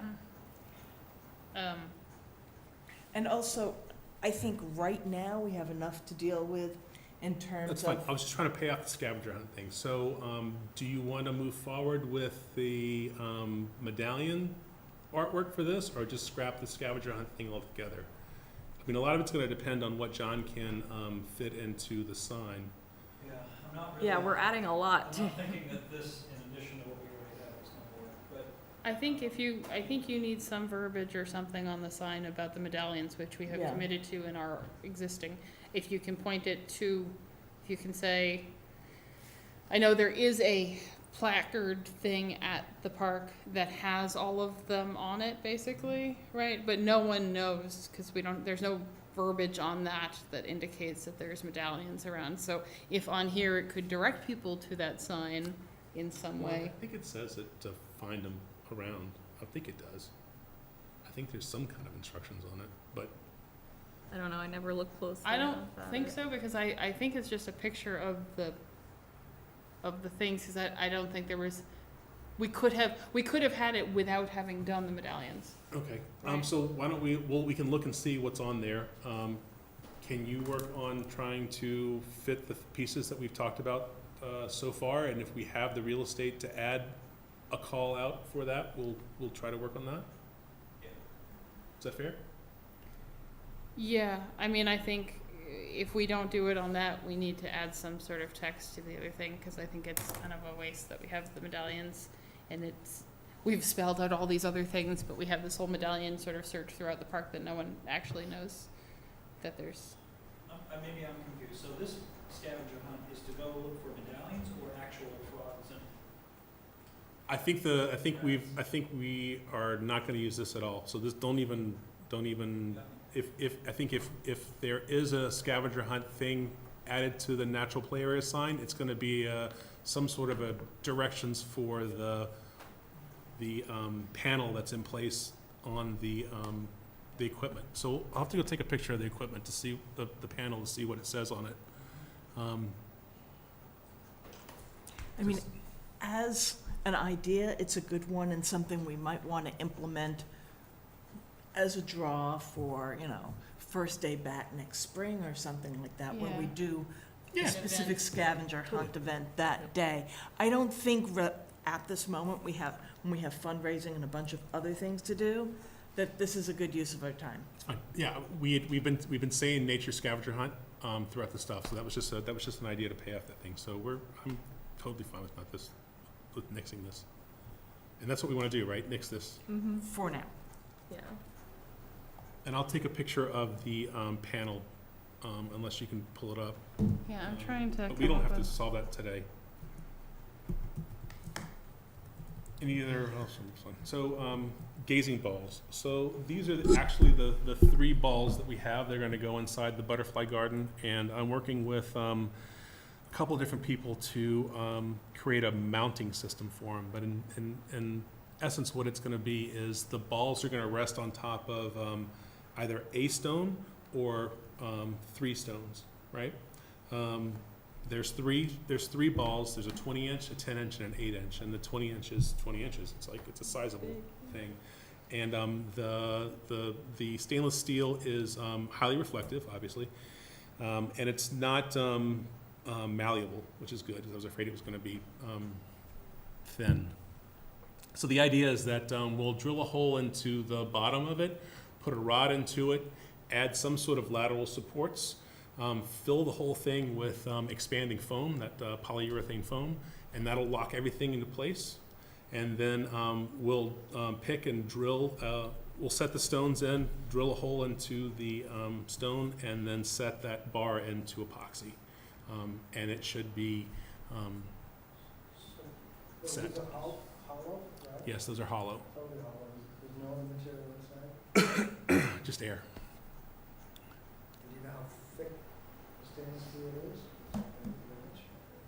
I don't know, no. It can be drilled easily. All right, you got a plan to mount them. Good. Yep, we're all set here. Excellent. So any other questions on this? And the idea is that once the butterfly garden stone wall is set, that we'll fix the stones in the middle and find good homes for them. And I think it's going to be a really fun thing for the kids. It's going to be a nice draw too, because I mean, you can really see It's reflection. shiny. They're like Very shiny. raccoons. What's the shiny thing? Yeah, and you see your reflection too, so it's going to be a nice interactive thing.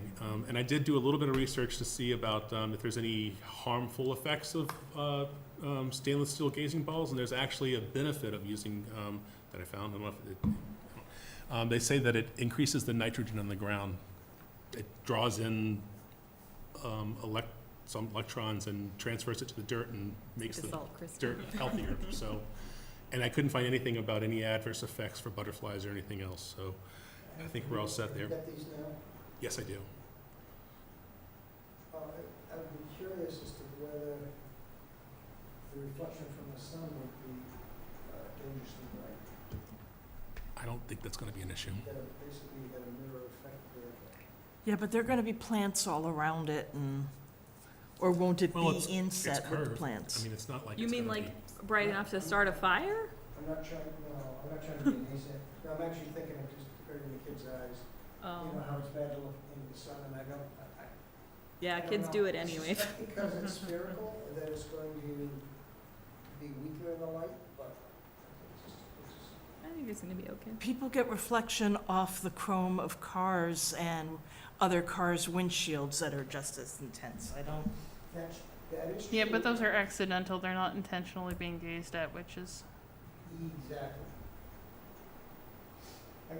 Just keep in the back of your mind as you're going forward. I don't know there's anything specific to do about that. Just be aware of it. Okay, any other comments or questions? So we'll move forward with earthscape and lawn to find the right rock configuration, and positioning too, so that it can be very interactive. It also kind of ties into the 5 Sense Garden because it's very visual. I'd hope to have kinetic wind sculpture drawing, but I don't. But when I do, I'll share that with you guys. we ready to go on to the brick inventory? No. Oh.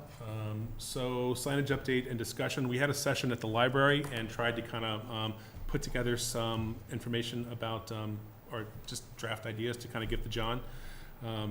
The bottom two are sort of the draft ideas about the natural play area sign. So the front is basically, here's what it is, right, with just a listing and the map. And then if we wanted to put some kind of a overall trail map, tree walk map, it might be on this side, it might be on the other side. I mean, this is all sort of a moving target. The back side would be the two grids that we talked about, the tree walk and then the animal tracks, with some sort of a headline over each, asking kids to participate, and then some sort of a description of what that stuff would be that they'd be doing. And then the QR codes and URLs. And that was pretty much the direction that we passed along. We also passed along direction for the new brick campaign sign. So we got permission from the town manager. Well, first he approved the idea of the next phase of a brick campaign, and then gave us permission to put a sign there to direct people that they could buy a brick in this pathway. And John has that information. So I started working on this stuff, and I sent you, I guess it's almost a draft, because it was missing some information about what animals and what leaves things are. Obviously we need to get the photos and things like that, but as far as the brick, you had called out for sample pictures of bricks.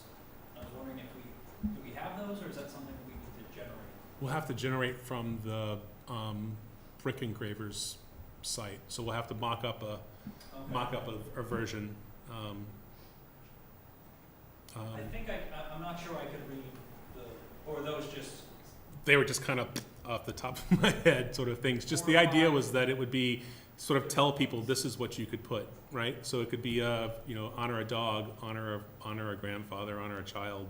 Okay. Just kind of different kind of design ideas. So should I be generating one on the website, or do I not have access to that? You do, or we can do it. We can do it, just to get started. Yeah, if you could maybe create those for me, that'd be helpful. Okay. Does it let you just have the brick? Is it like on a solid background? It's just the face of the Just brick, the and it's a pretty poor representation too. It's going to be. Okay. It's not It's going to not be. very 3D. No, it's very Flat. flat and very probably pixelated when we start moving stuff in. Okay. You're talking about just like if, as you're doing the text and Right. typing it in Yep. real time, yeah. Same, two sizes still, or one? Just one size. Okay, so I mean, if they're not the greatest quality, then this thing's gonna be, well, it said perhaps a 4x4. This is a big sign, so it's gonna exacerbate the problem with it being a poor Mhm. quality image, right? So Right. So, maybe we can, yeah. create our own. Okay. I mean, mock Yeah, up our own. I'm struggling with this, so you're saying you're gonna have photographs of the brick? That was the idea, and then just a draft idea.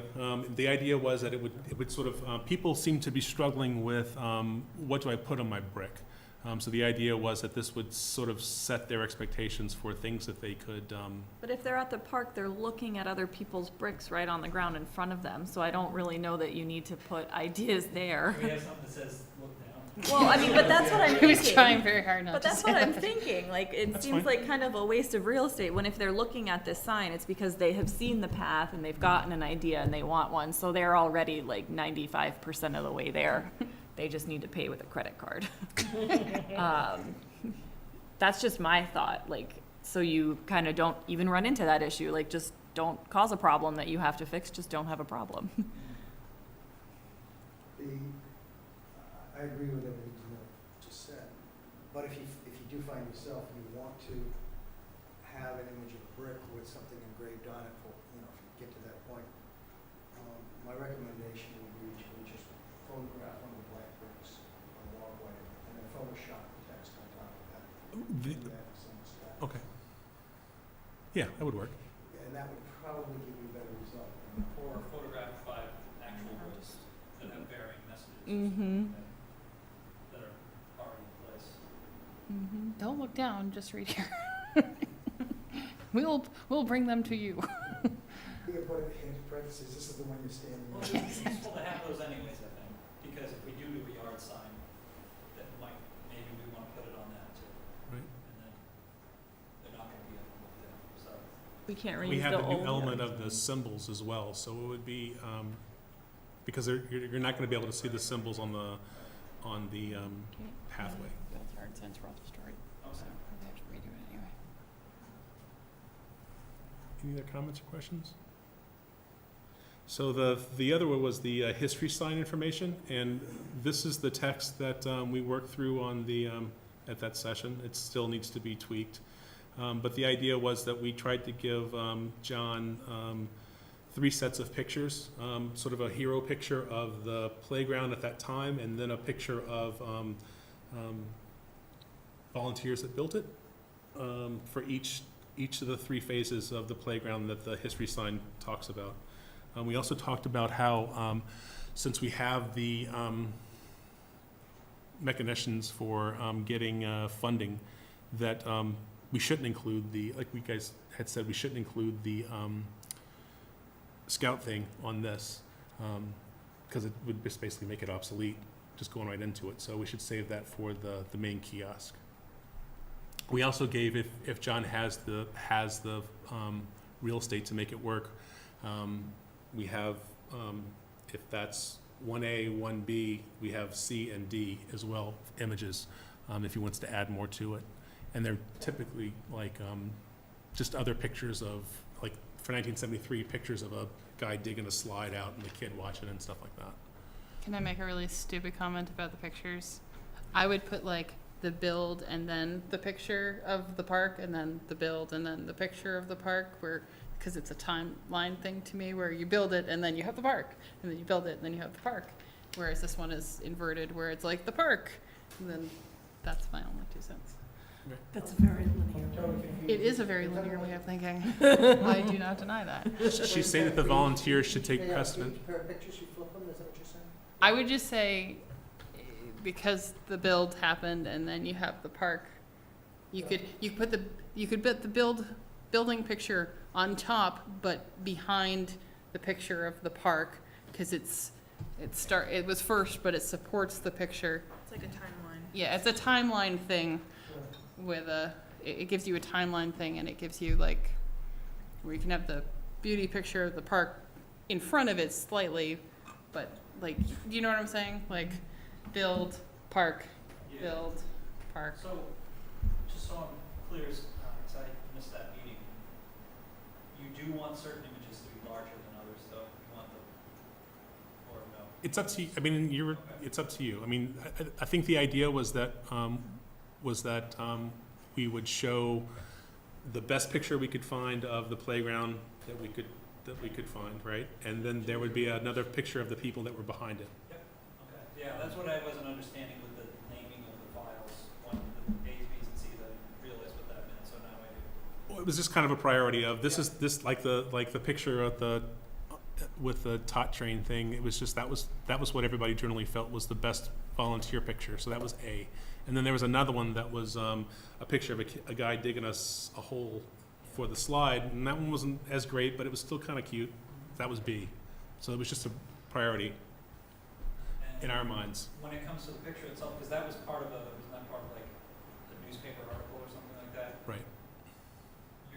You're just wanting the photos themselves.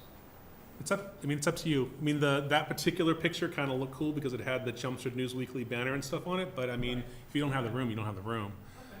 you know? But besides the text and the images, there wasn't anything else on this one, right? Originally, we had talked about it including the scout stuff, but that got scrapped.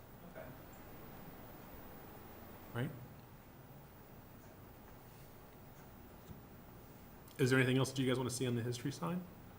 I'm just trying to read through it before. And that's still 30, what is that, 36 by 39? Is that what? I'll have to check the notes, yeah. Had that, thinking, so, okay. If you want to review them and send out comments, that'd be great. Okay. Is there anything else you have comments about other than, wordsmithing the copy right now? No? Anybody else? The engraved brick inventory. So we did an inventory of the new brick pathway. There were 4 total missing. There was 1 new missing that we found in the inventory. There were 5 damaged, and then 1 customer wanted more information on their brick than that they had put into the system. And then Adele actually had a replacement of a brick that was taken out of the 1995 path, and then there was a new order that was put through as well. So there's a total of 12 bricks that the DPW now have, and we feel confident, I think, that we're up to date and up to speed on all of the orders, and everybody's going to be whole after the DPW installs them, which, according to Steve's email, would be in the next 1 or 2 weeks. Any other things you want to add to the inventory? Anybody? We counted, also in Barry's video, we counted 765-ish horizontal 4x8 blank bricks, which that's the number that we're using for the next brick campaign as the end. So the next brick campaign would be replacement of the 4x8 blank bricks that are there. And we have a contractor who's offered to do it as a in-kind donation. So, and that could be done in the early summer next year. So we'd be able to have the brick campaign run as soon as we're ready to get it open to end of spring, which actually coincides nicely with the end of the town's fiscal year. So if we end it in March, it'll sync up nicely with their fiscal year and how we can write the checks. Can I ask a question? Is the price of the brick in line with what you guys charged originally when you first did this campaign? It's twice the cost. Okay. The last campaign we sold 4x8s and 8x8s, and the 4x8s were 50 and the 8x8s are 100. This time around, we're only selling the 4x8s, and we've got them priced at $100 each. We've added the option of adding a laser engraved symbol, and there's 70 symbols that people can choose from, and those will be included on the order form, on the back of the order forms. And if people don't find the particular symbol that they want, we can work with the engraving company and they can create one. Can you those bricks? Your Facebook page. Yeah. No, like to a MySpace or something. So next steps for this are really getting the sign done and getting the order forms done and the website opened. Any comments, questions? I have one comment about the history thing that I just read through. I just really quickly, we decided to take out the which person won the name Friendship Park thing. Because it wasn't accurate. So when we got okay. the scrapbook, there was actually an article in there that said that there were multiple people who had said Friendship Park. Okay. They put them in a hat and drew one person out. Okay. So All right, that makes more sense, because I was like, I thought that was kind of a cool little anecdote. And, it was but- awesome. The story but- changed. Yeah, no, that's totally understandable. There was actually a photograph of 3 people who had all named the same thing. So it kind of, and none of those 3 people were the people that were listed in there. So the story dramatically changed. But we could note that it was a popular choice in the community. It was I very mean, popular. That it was come up with by multiple people in the community contest, and I don't know. I don't have the words for it, but it's a different cool anecdote. Yeah. Will we be able to use the same Excel spreadsheet for the orders that we did on the first round? I'm assuming that you did all the orders on a spreadsheet of some sort, no? No, in the system.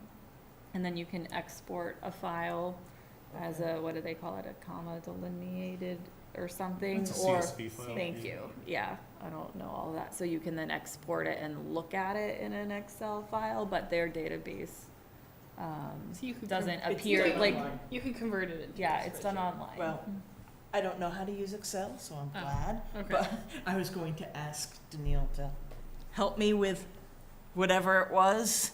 So, I think by the time you come on, we'll have the process pretty well okay. set.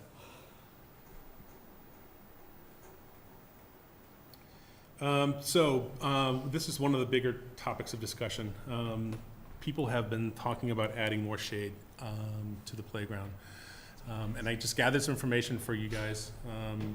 There's basically manufactured shade that we can look at, tree shade that we can look at, and I think there's 3 different types of manufactured shade. There's sail structures, single post structures, and then pergolas. And then I just wanted to point out that the AAD shade grant is now open. So if we wanted to move forward with a particular type of shade, we could potentially have funding for that. Did we get a letter from a dermatologist previously? We did for the last thing, and I feel confident we could probably get another one for if we did something with a sail or single post structure. So rough cost and just ideas of durability. So the single post shades with removable canvas, and this was suggested to us by Megan O'Brien from O'Brien and Sons. She suggested the blue shade in the middle. That would be about $6,200 for one that's installed. It has a 12-foot by 12-foot canopy. They can be taken inside seasonally, and if they do, the canvas will last for decades, she said. If it's left outside, it'll last for 10 to 15 years. If we had to replace it, it would be about $1,000. We could place this inside the sandbox if we wanted to, as long as it's 84 inches above any of the equipment, like the diggers.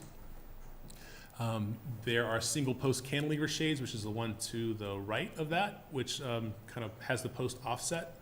Those are a little more expensive. Those are about $8,600. The original thing that I'd asked Megan about were the sail structures, and she pointed out that these things are very expensive. The one that's given in that example on the bottom is one that Landscape Structures did, or that O'Brien and Sons did in Rhode Island, and it was $40,000, and it covered 35 by 18 feet. The problems, she said, with these are that the footings have to be extra large. So in most cases, they're like 8 feet by 4 feet wide, big.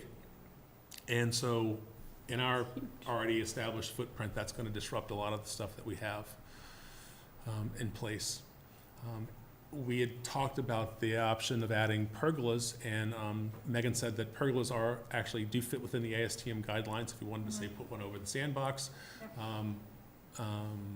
As long, again, as it's 6 feet from any play structure and 84 inches above any equipment. That's gonna be pretty tall. It's the guidelines. I don't think that the pergolas, I'm 95% sure that the pergolas won't meet the AAD guidelines, because the guidelines require 94% UVR blocking, and the pergolas obviously aren't gonna do that, unless we added some kind of a canvas thing to it.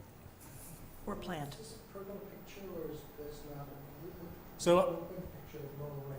the The pergola's top the left top is the left, and I tried to grab one that had bench seating mixed in with it, just kind of an idea, just to get an idea for cost, that I asked a contractor, and he said that would be about $10,000, but that you could save some money from a kit. And the idea was that people were saying that we needed more seating around the sandbox. That's the only reason why I chose one that had sort of the seating and wooden thing mixed in. But at least gives you an idea of what the costs are. The blue one, did you say that can be taken down? Yes, the canvas can come off seasonally. More blue that can withstand? I don't know that. The problem is anything that goes over any of the diggers is gonna have to be like 10 feet tall. Because the diggers probably go up to 2 to 3 feet, and it has to be 7 feet above that, which is kind of because it has to be 84 inches above any play structure per the ASTM or whatever. So whatever, my best 2 cents is I can't think of how it's oriented exactly, the digger that's not the handicapped accessible one. But I don't know if we could do a cantilever thing on the edge that doesn't quite make it to over the digger. and have part of it shaded, because I don't think you want to put a 10-foot tall shade structure out there. or So I've 9 actually seen the shade structure, a version of the blue one that's been installed at Springsburg Park in Bedford, and they also have that version at Nara Park in Acton that were both installed by Emmy O'Brien. So the height that they are, a lot of the times this shade is not directly over where they are. Yeah. Right.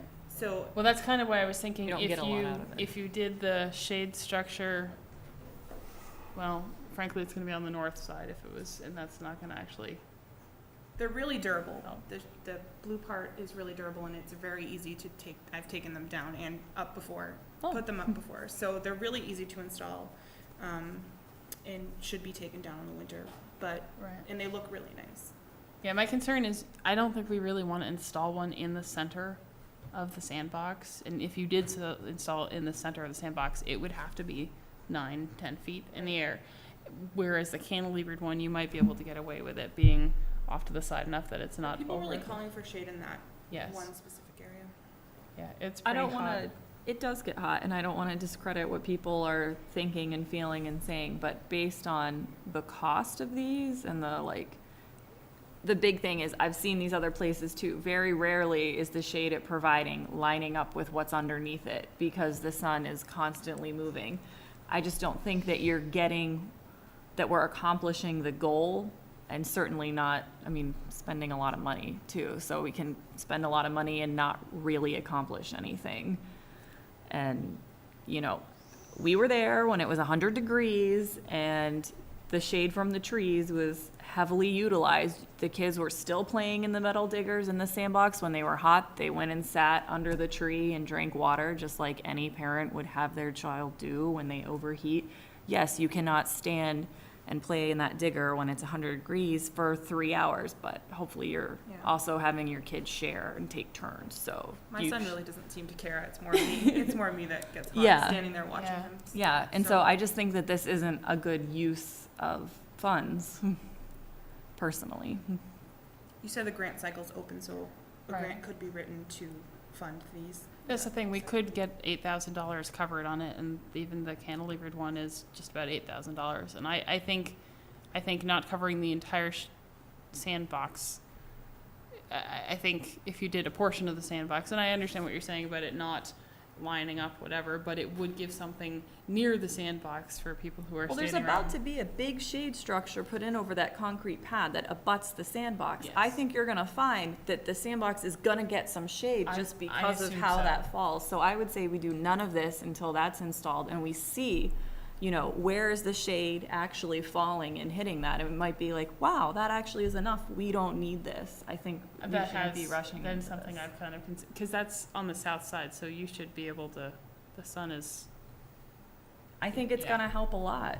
Let's keep this in mind for yeah, let's table it. general purposes. And I have to say, I do like the idea of pergolas with plants that climb over it as part of a shade plan to add more shade. I really like that. I think Bill mentioned too, the idea if you had that pergola and you covered part of the sand area with that. Yeah, the thing is, the Yeah, they're pergola, we're not beautiful. gonna get any, we're not gonna be able to pay for it with grants, because it's not gonna be covered, it's not gonna cover the grant requirements. So it would have to be something that everyone really wanted to spend a lot of funds on. And it's also going to cut down on visibility. Depends on where we place it in Right, terms right. of, Yeah, but And people I don't think- want the shade in the corner, like they're being specific about where they want the shade, so that doesn't give us a lot of leeway on where to place it. I think part of the problem is that they may or may not know that there's a giant shade structure going in, and that once the giant shade structure goes in, I think maybe we should just table the shade, Yes. the further shade conversation I until motion everyone. to table the shade conversation until further date. All right, well, before we table, let's talk, we do have. I just made a motion, so people have to All right, do sorry, the go ahead. thing. So if anybody would like to second that we table the shade structure for a later time. I will second but call for discussion. Can I just ask a question, because I'm naive? When is the shade structure being installed? A couple of weeks in theory, Yeah, early So, October. 3 weeks in theory. Yeah. October, either the first week of Before our October or the next- second week of October Hopefully. is what Steve said. And, Hopefully. and Emmy O'Brien is doing that as well? No, DPW is, that's why it hasn't happened yet. Is it They've been purchased missing through, with other things. through O'Brien and Sons? No, No, They it was purchased- purchased through someone else that we had a lot Something of trouble similar to what we're looking at, like with the No. removable? have you been to the playground, the Adventure Playground Harmony? Yeah, Yep. it's like Okay. that. Okay. So it'll cast some shade, it should cast Yeah. some shade. Mhm, absolutely. I forget, how tall is it gonna be? Is it like 16 feet tall? It's pretty big. Am I I making don't that up? remember. Yeah, I don't remember. Okay. However, the discussion thing is, I support that, because I'd like to hear Okay. what you were, Yeah, Calling but for you were gonna say discussion. something else. Well, we're in discussion, so I'm waiting for either the call to vote or, No, we called for discussion, so now, the discussion so is you say now whatever it Yep. was that you were, Yep, going to say. exactly. we have a shade tree, I don't wanna call it a plan, but at least, Some rough Suggestions? thoughts. some rough Good. I ideas prefer of this where trees could be placed that would, impact shade positively in the park. But if you guys don't wanna talk about it, we'll No, move that's on. the I think we notion didn't of wanna this, talk about the shade structure. Yeah, I exactly. think Sorry, I trees- should have been specific. Trees are, Trees are, a trees shade, for shade are separate from yes, paying for a shade structure, which isn't a natural, in my mind. But- yes. And that's but how I You have to should have look been at it specific. together, because if you accomplish something with the tree, then all of a sudden you don't need the shade structure too. Which again leads to tabling it perfectly. Right, also. tabling the shade structure. I Yeah. wasn't specific. The so only I question is, when apologize. does the grant end? They award it in December, it closes,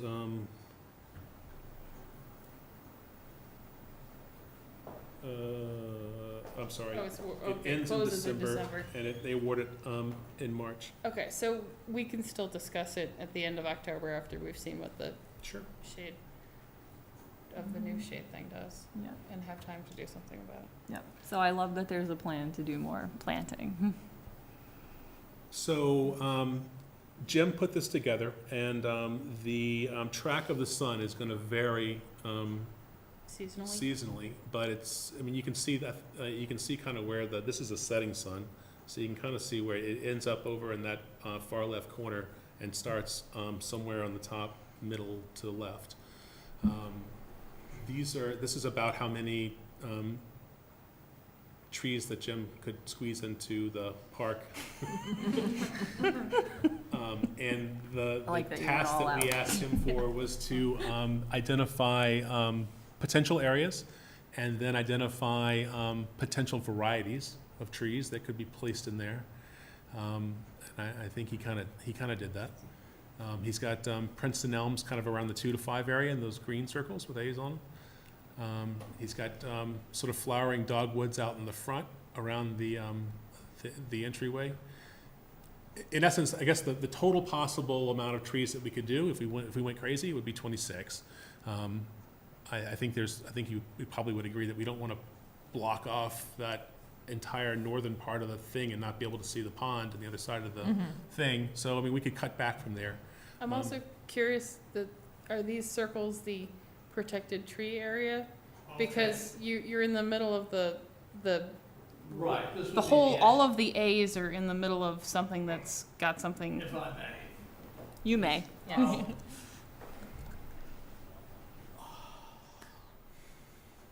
We started out looking at shade on the, 2 to 5 area. That was kind of the camel's nose into the whole thing. And recently, I know of a couple of trees in town that I've planted myself, so I can speak with confidence on those. They went in as a 1-inch caliper tree. They're now 35 feet tall, 25 feet wide. You can go take a look at them in front of St. Mary's Church. So if you could give them some time, this guy and this guy would cast pretty good shade here. The bottom one of those two, though, is literally centered in the middle of the concrete pathway, so I'm curious where you. Now, the concrete pathway comes around. This is not the concrete pathway. This was the underlayment that they did, the subgrade. The Gotcha. concrete pathway is only 5 feet wide. It's narrower. So this, needless to say, would be off. Okay.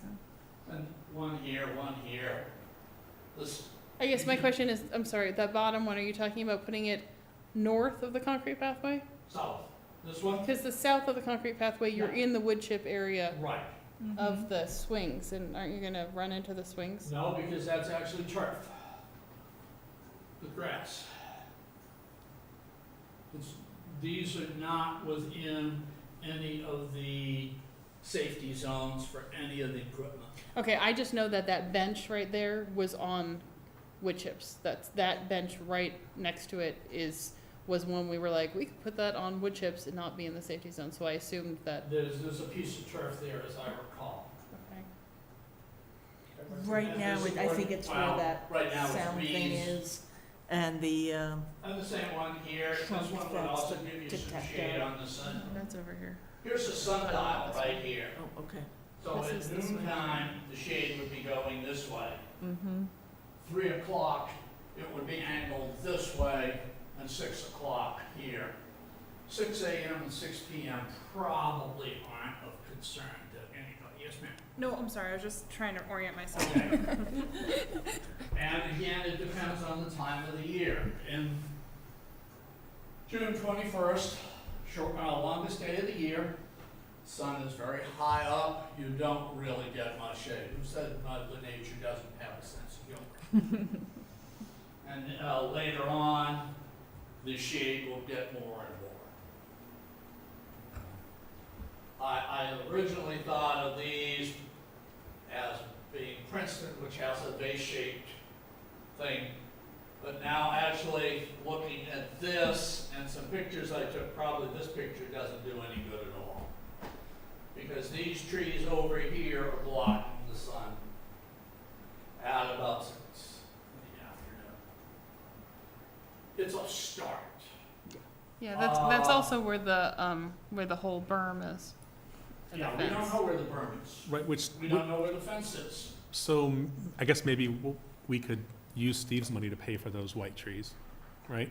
So that just becomes his berm Yeah. on top of the, he's still talking about putting trees on top of the berm. Oh, I thought they were gonna put a fence on top of them. And they're still talking about fences too, so I'm saying that, I mean, I think that we could go back to him with a recommendation of, we'd really like to add, trees, and maybe they're paid for in that way, You could so. put a fence with trees in front of it, and then, Putting trees on top of a berm.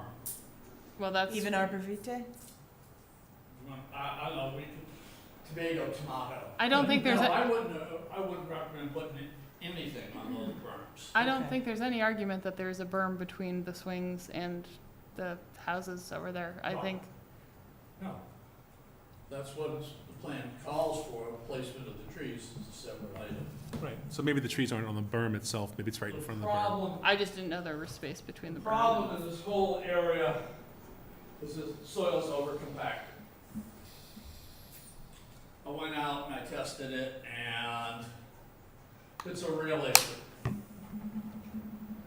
which limits the number, the types of trees that you can put in. You've got to be able to put in something that will tolerate somewhat compacted soil. But this guy here would give you some shade on the sandbox, probably up till about noontime. The sun will come in and you can kind of look here, and the sun will go across here at about noon, and then later on it's just gonna swing over this way. What does the That- C mean? Huh? What does the C mean? Well, actually, what I was using here is late morning shade. I haven't gotten to the point where I'm gonna sit down and try and put a particular name with a particular plant. The first two were the exceptions, and I think. Okay, I was just trying to figure out what Just C to and put D and some- E meant, so. Some flowers in the summertime, that's all. No, I think question was different. You've got C, D, E. Right, I was trying to figure out what the letters meant. Right. I think, What are the letter designators, like it's C and D? if you look at Well, What don't they mean anything? sundial, well, all of these along here, what this will would be provide morning shade in shade that that we're direction. looking Right, but that's at. the Look, color, after right? you It's pass color very oriented, nice whereas this is C and D and E, and they're all the same afternoon color. shade, people watching on the Right. ball field. and that's to give shade that way. Right. This Just trying would to figure out be what, late the morning seating. shade. The sun would be coming in this way. How far out, I'm not too sure how deep that's gonna get. And then this would cast some late afternoon, or early afternoon, late afternoon, is putting a tree right next to the shade structure gonna be a problem for the tree?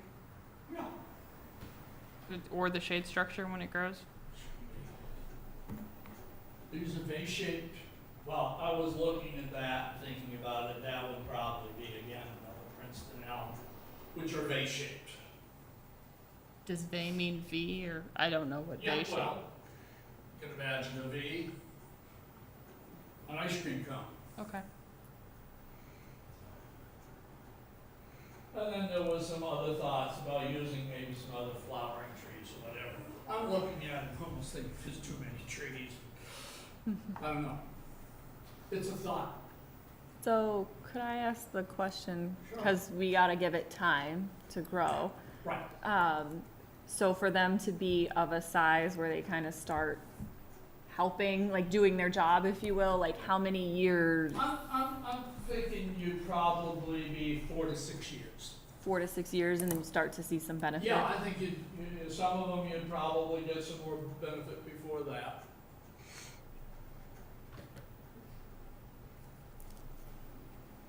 Of course, the assumption is that they are going to be planted properly and maintained properly. What type of maintenance would it take early on to get them to be? Watering is the key thing. Oh my God. Oh, yeah, you tell me about You it. tell me you're gonna drag me out at 6 o'clock? Absolutely, actually, I was looking at Instead 5. of 3 trees. I was talking to the firemen, they like to get up at 5, so. You can't I be say serious. 26 might be just a tad overkill. Okay, I just threw everything in. Just Like I throwing that said, out there. I'm not sure how much bang for the buck some of these are gonna give I you. could see easily a quarter to a third of that being Excess. already on the large side. And I like trees. But if you had, Yeah, now, some of them I was thinking maybe down here, they've got a couple of summer flowering trees like Hoyataria, something like that, that would flower in the summertime and make a focal point. when would you want to plant these? We could do it in stages even. Right, I'm just wondering, Oh, is it a fall planting season, a spring planting season, a summer planting season? no, it's never summer, I assume, but it would be spring or fall. and I assume we're not going to move fast enough for it to be fall. I don't know, that depends. I mean, we could do a couple trees this year and a couple trees. Yeah. I mean, I think the 5 in the takeaway is spring. that Well, we've also got the issue of they're gonna try and put a lawn in here, mm-hmm. and that will conflict with some of these trees. And they're building a shade structure, so you probably can't put Yeah, the sea in. and, there's there are some worries, you know me, I worry. They're gonna put an irrigation system in, and it doesn't take much sometimes. But didn't they already run the lines to the irrigation in that area? No, they run the sleeves underneath the sidewalk. And that's what we're assuming, because I don't think Steve has ever told us where they are. they are there. I've seen them. Yeah. Okay. Yeah. So are they just in the natural play area? Or They're are just they- underneath the sidewalks. No, We're I there. think they're all over. Like the sleeves are all under the. It's a thought, like I said, outside of cruises perhaps, and the, 3, Princetons, I haven't really given an awful lot of thought to the species of plants. Is there any benefit to doing them all at the same time? There If we, could be. You walk into a nursery and you'll say, I'll take 20, you're gonna get a better price than, oh, can I have 3? how about you say I'll take 20 broken up over the next, I'll pay for them now, but Payment Yeah. plan? I'll, And again, you've gotta make a decision who's gonna plant them. mhm. 1st day of the plan. Right, my concern isn't paying for them My concern is Physically. physically having the manpower and seeing how things go with the first few in terms of what we're dealing with, in terms of, you know, commitment to, What and I how was much construction envisioning was stuff you we're put dealing in the with. 1-inch trees. They're not particularly heavy. I don't know if you can get the bare root trees, which are light, easy to move around. Then it's a question of picking them up at the nursery, bringing them to the site, maintaining them, digging a hole, putting them in, backfilling, watering. Whether these guys would need some kind of a staking or something like that to kind of protect them from kids. Probably. And would the tree committee want to be a stakeholder in this and helping care for some of these as a joint committee I haven't effort? talked to them about that. I'm doing this kind of as on my own, at least as far as this is concerned. Will you check with them and see if they would want to be stakeholders in this? Not, maybe not financial, We've but got certainly in sweat couple equity. of issues coming up that are going to be very distracting, so. I think that, I mean, my thinking, it's, the bigger picture is that, manufactured shade, tree shade, I think we can positively affect, the amount of shade that's in the, playground with both. We can add, I don't want to say worst case, but biggest case, we could, for $8,000, we could blanket the playground in trees. I think we all agree that we don't want to do that. But from a cost standpoint, it's kind of comparable to one shade structure, one manufactured shade structure. My only concern is, I mean, I think the majority of the need for shade is in the center. I don't think the majority of the need for shade is necessarily out on these edges, and so the ones I'd be interested in are really the ones that are, you know, the A's and the C and D's that kind of are within the playground. But I'm curious, the circles, what are the circles diameter based That on? is what I'm envisioning the canopy to be in, 6 years.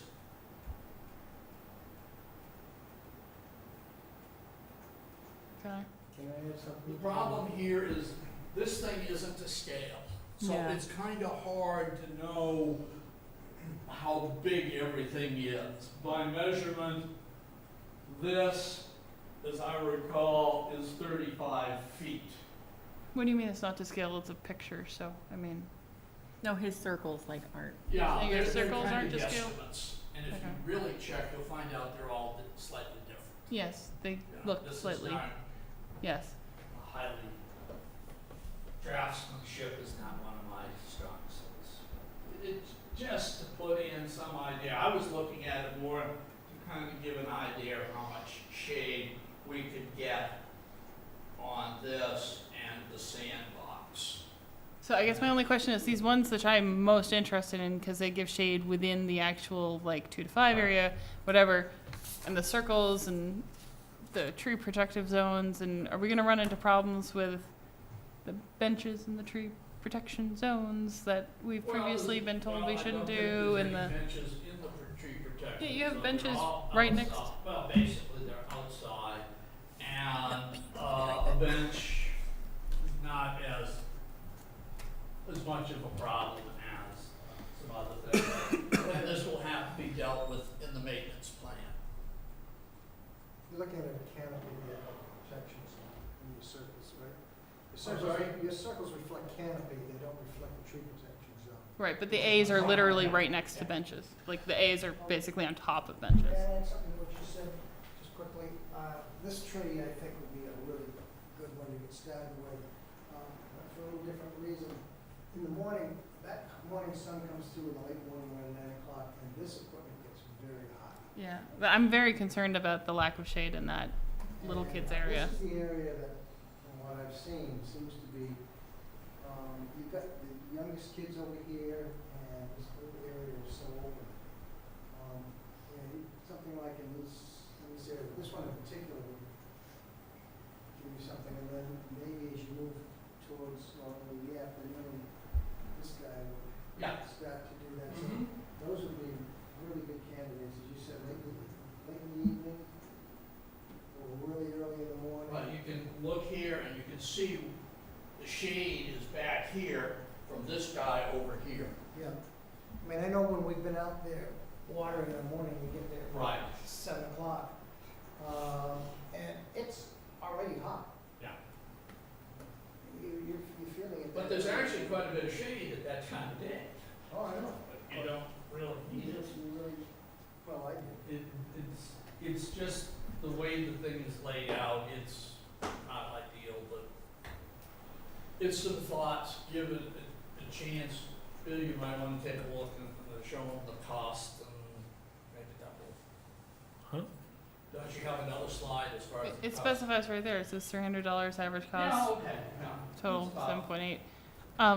Do we know what the safety zone is in that area for the fall If zone? you put it, The fall Well, zone for the how little about this? kids? I mean, how about we take a step back? I don't, a lot is gonna be dictated by where the fences end up and sort Right. of where the natural play area ends up, but I think that if we take a step back and say, we want to pursue shade for the here's the play. plan. Oh. I believe this little red line is Yeah. the safety zone.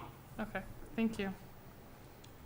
We don't wanna pursue, manufactured shade at this point, but we wanna pursue the idea of shade trees. Once the, fence and the construction is done, we can identify a better plan, a more accurate plan. We can take an overhead photo with a drone once the fences go up, and then actually sight in accurate scaled sizes, and then go from there. I mean, the point of this exercise was kind of to say that we could fill it up for about the same cost as the manufactured shade. That's kind of what this was about, and then the start of the discussion. I think it would be a great idea, and also we could possibly play into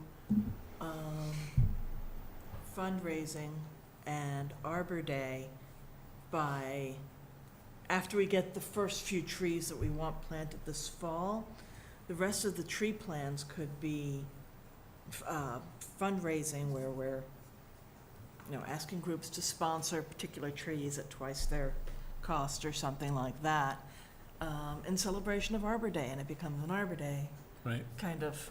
So they did at the town library, Mm-hmm. and put in the Memorial Greenwood. So is that are you guys comfortable with that approach? I would love to. Tabling the idea of the manufactured shade discussion, moving forward with creating a shade plan once the fence lines and everything is done in October, and coming up with a more concise and accurate plan for trees on the interior. Just revisit it. Yeah. Revisit it each month, it's meeting every month, right, Bill? No, I think every problem that affects the families that go is something we want to try and solve immediately. However, where we've got the shade structure already part of the plan and paid for, going in a few weeks, we don't know what we need until that goes in. and the fence. Yeah. And the fence will then give us the parameters of what we can do afterwards to solve whatever existing problems remain. I think trying to solve the shade problem for the sandbox this minute is premature. And I think trying to go with a long-term shade plan of trees fits our plan and our theme for the park better.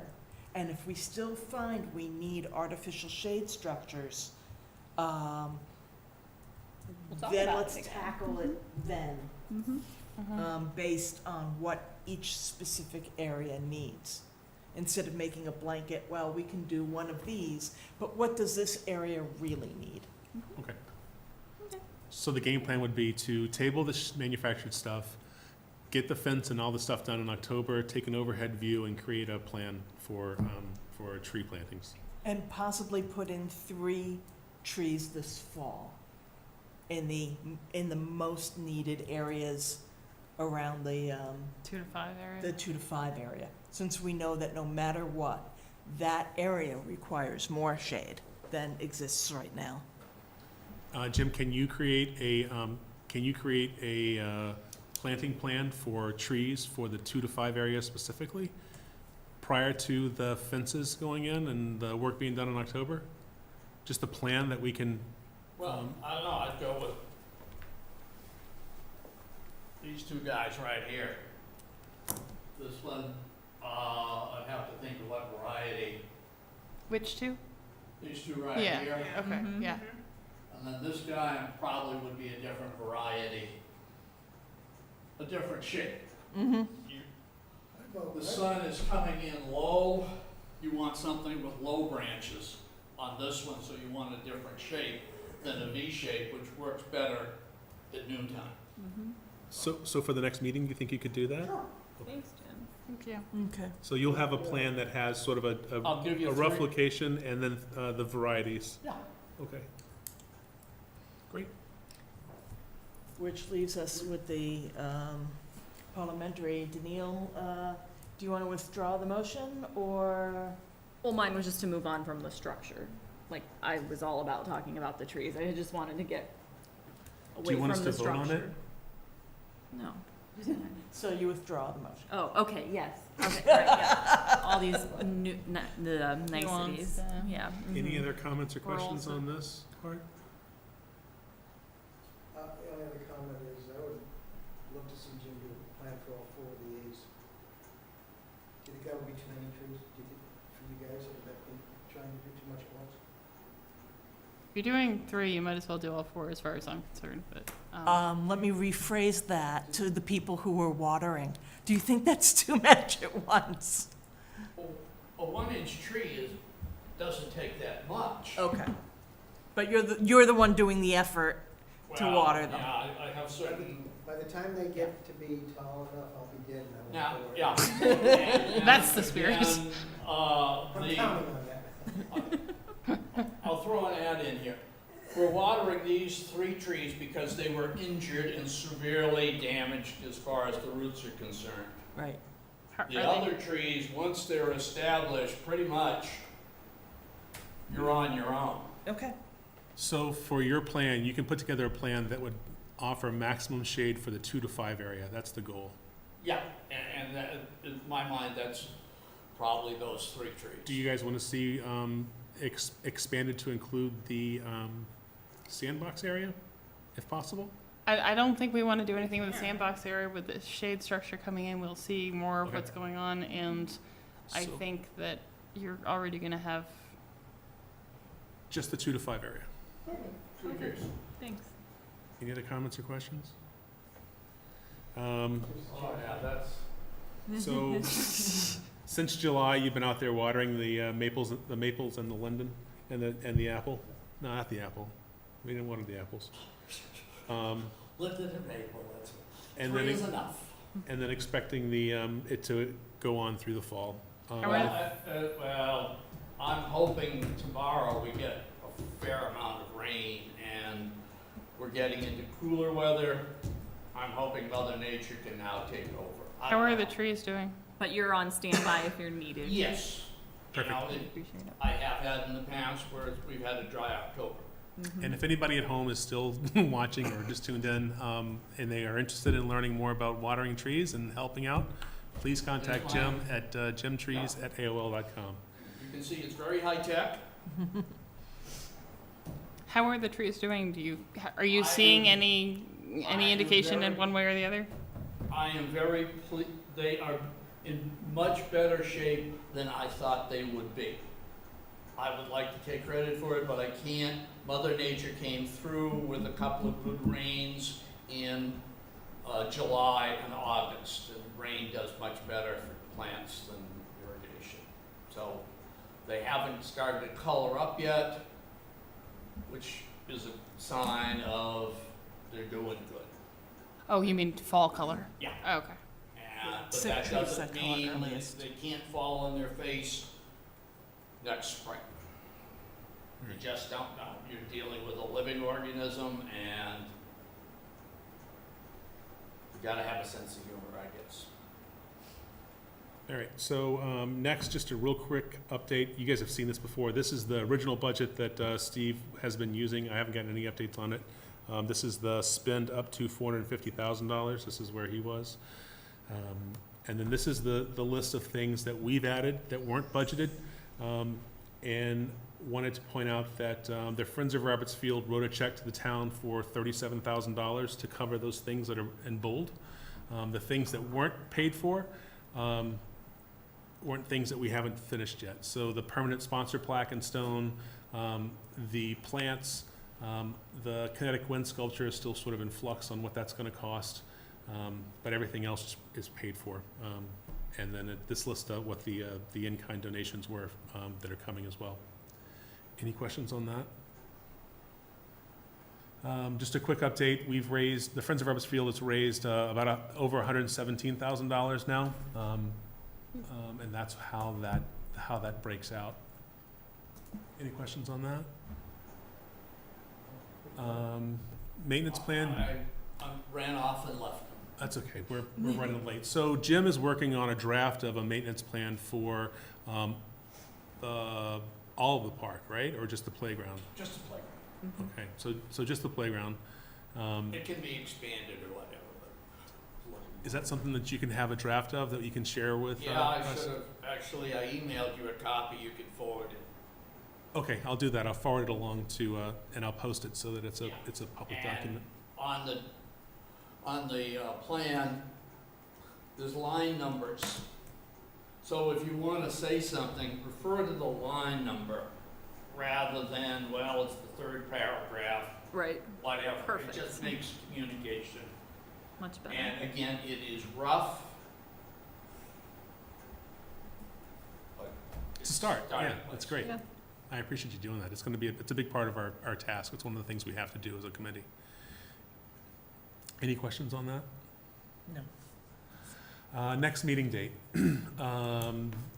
October is fall town meeting, so we are limited in the number of dates that we have available to us.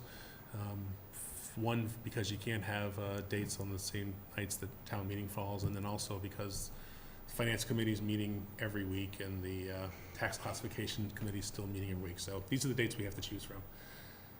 Are there any good or bad dates for you guys? I would suggest towards the 23rd or 25th or 30th if possible, just because should have stuff, either the natural play area should be built by that point, and we should be able to kind of be moving stuff forward. But whatever works with y'all's schedules. The only one that would work with my schedule is the 30th.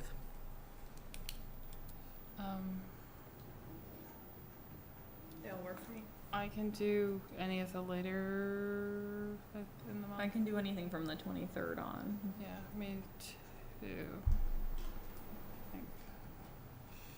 So In fact, October I'd be 30th? or otherwise I'd be very happy to skip October. But I mean, the 30th is, it gets a little crazy around Halloween, but, Yeah. so I kind of would rather Actually- not do the 30th personally. the 3rd or the 11th is also doable, but Yeah, I can't. the big family event I have is the weekend of the 27th and 28th. And I am cooking for out-of-town guests and all sorts of stuff, and then we have the event itself on the 27th, so, Okay, I can't do the 3rd or the 11th, and the 30th I would really rather not do, just because, as I said, Halloween gets crazy, but whatever else other people. I'd rather do the 23rd or the 25th, I understand those are not Well, good for you, so what do you? if I only can one do of us 23rd, can, 25th, or 30th. All three of those dates work for me still, so. whatever Halloween date you're gonna time get is the crazy, though. highest Yeah. attendance. Do you want Yeah, I would you just- prefer I just the picture Halloween 23rd day, or the kids have to go to Yes. school and Yeah. in costumes, and so the next morning it's just gonna be really rough if I'm out late at a meeting the night before. So, the 25th? Okay, so, and I just won't be able to attend. Thursday, October 25th. I'll double check with, yeah, that should work. October 25th. 7 PM.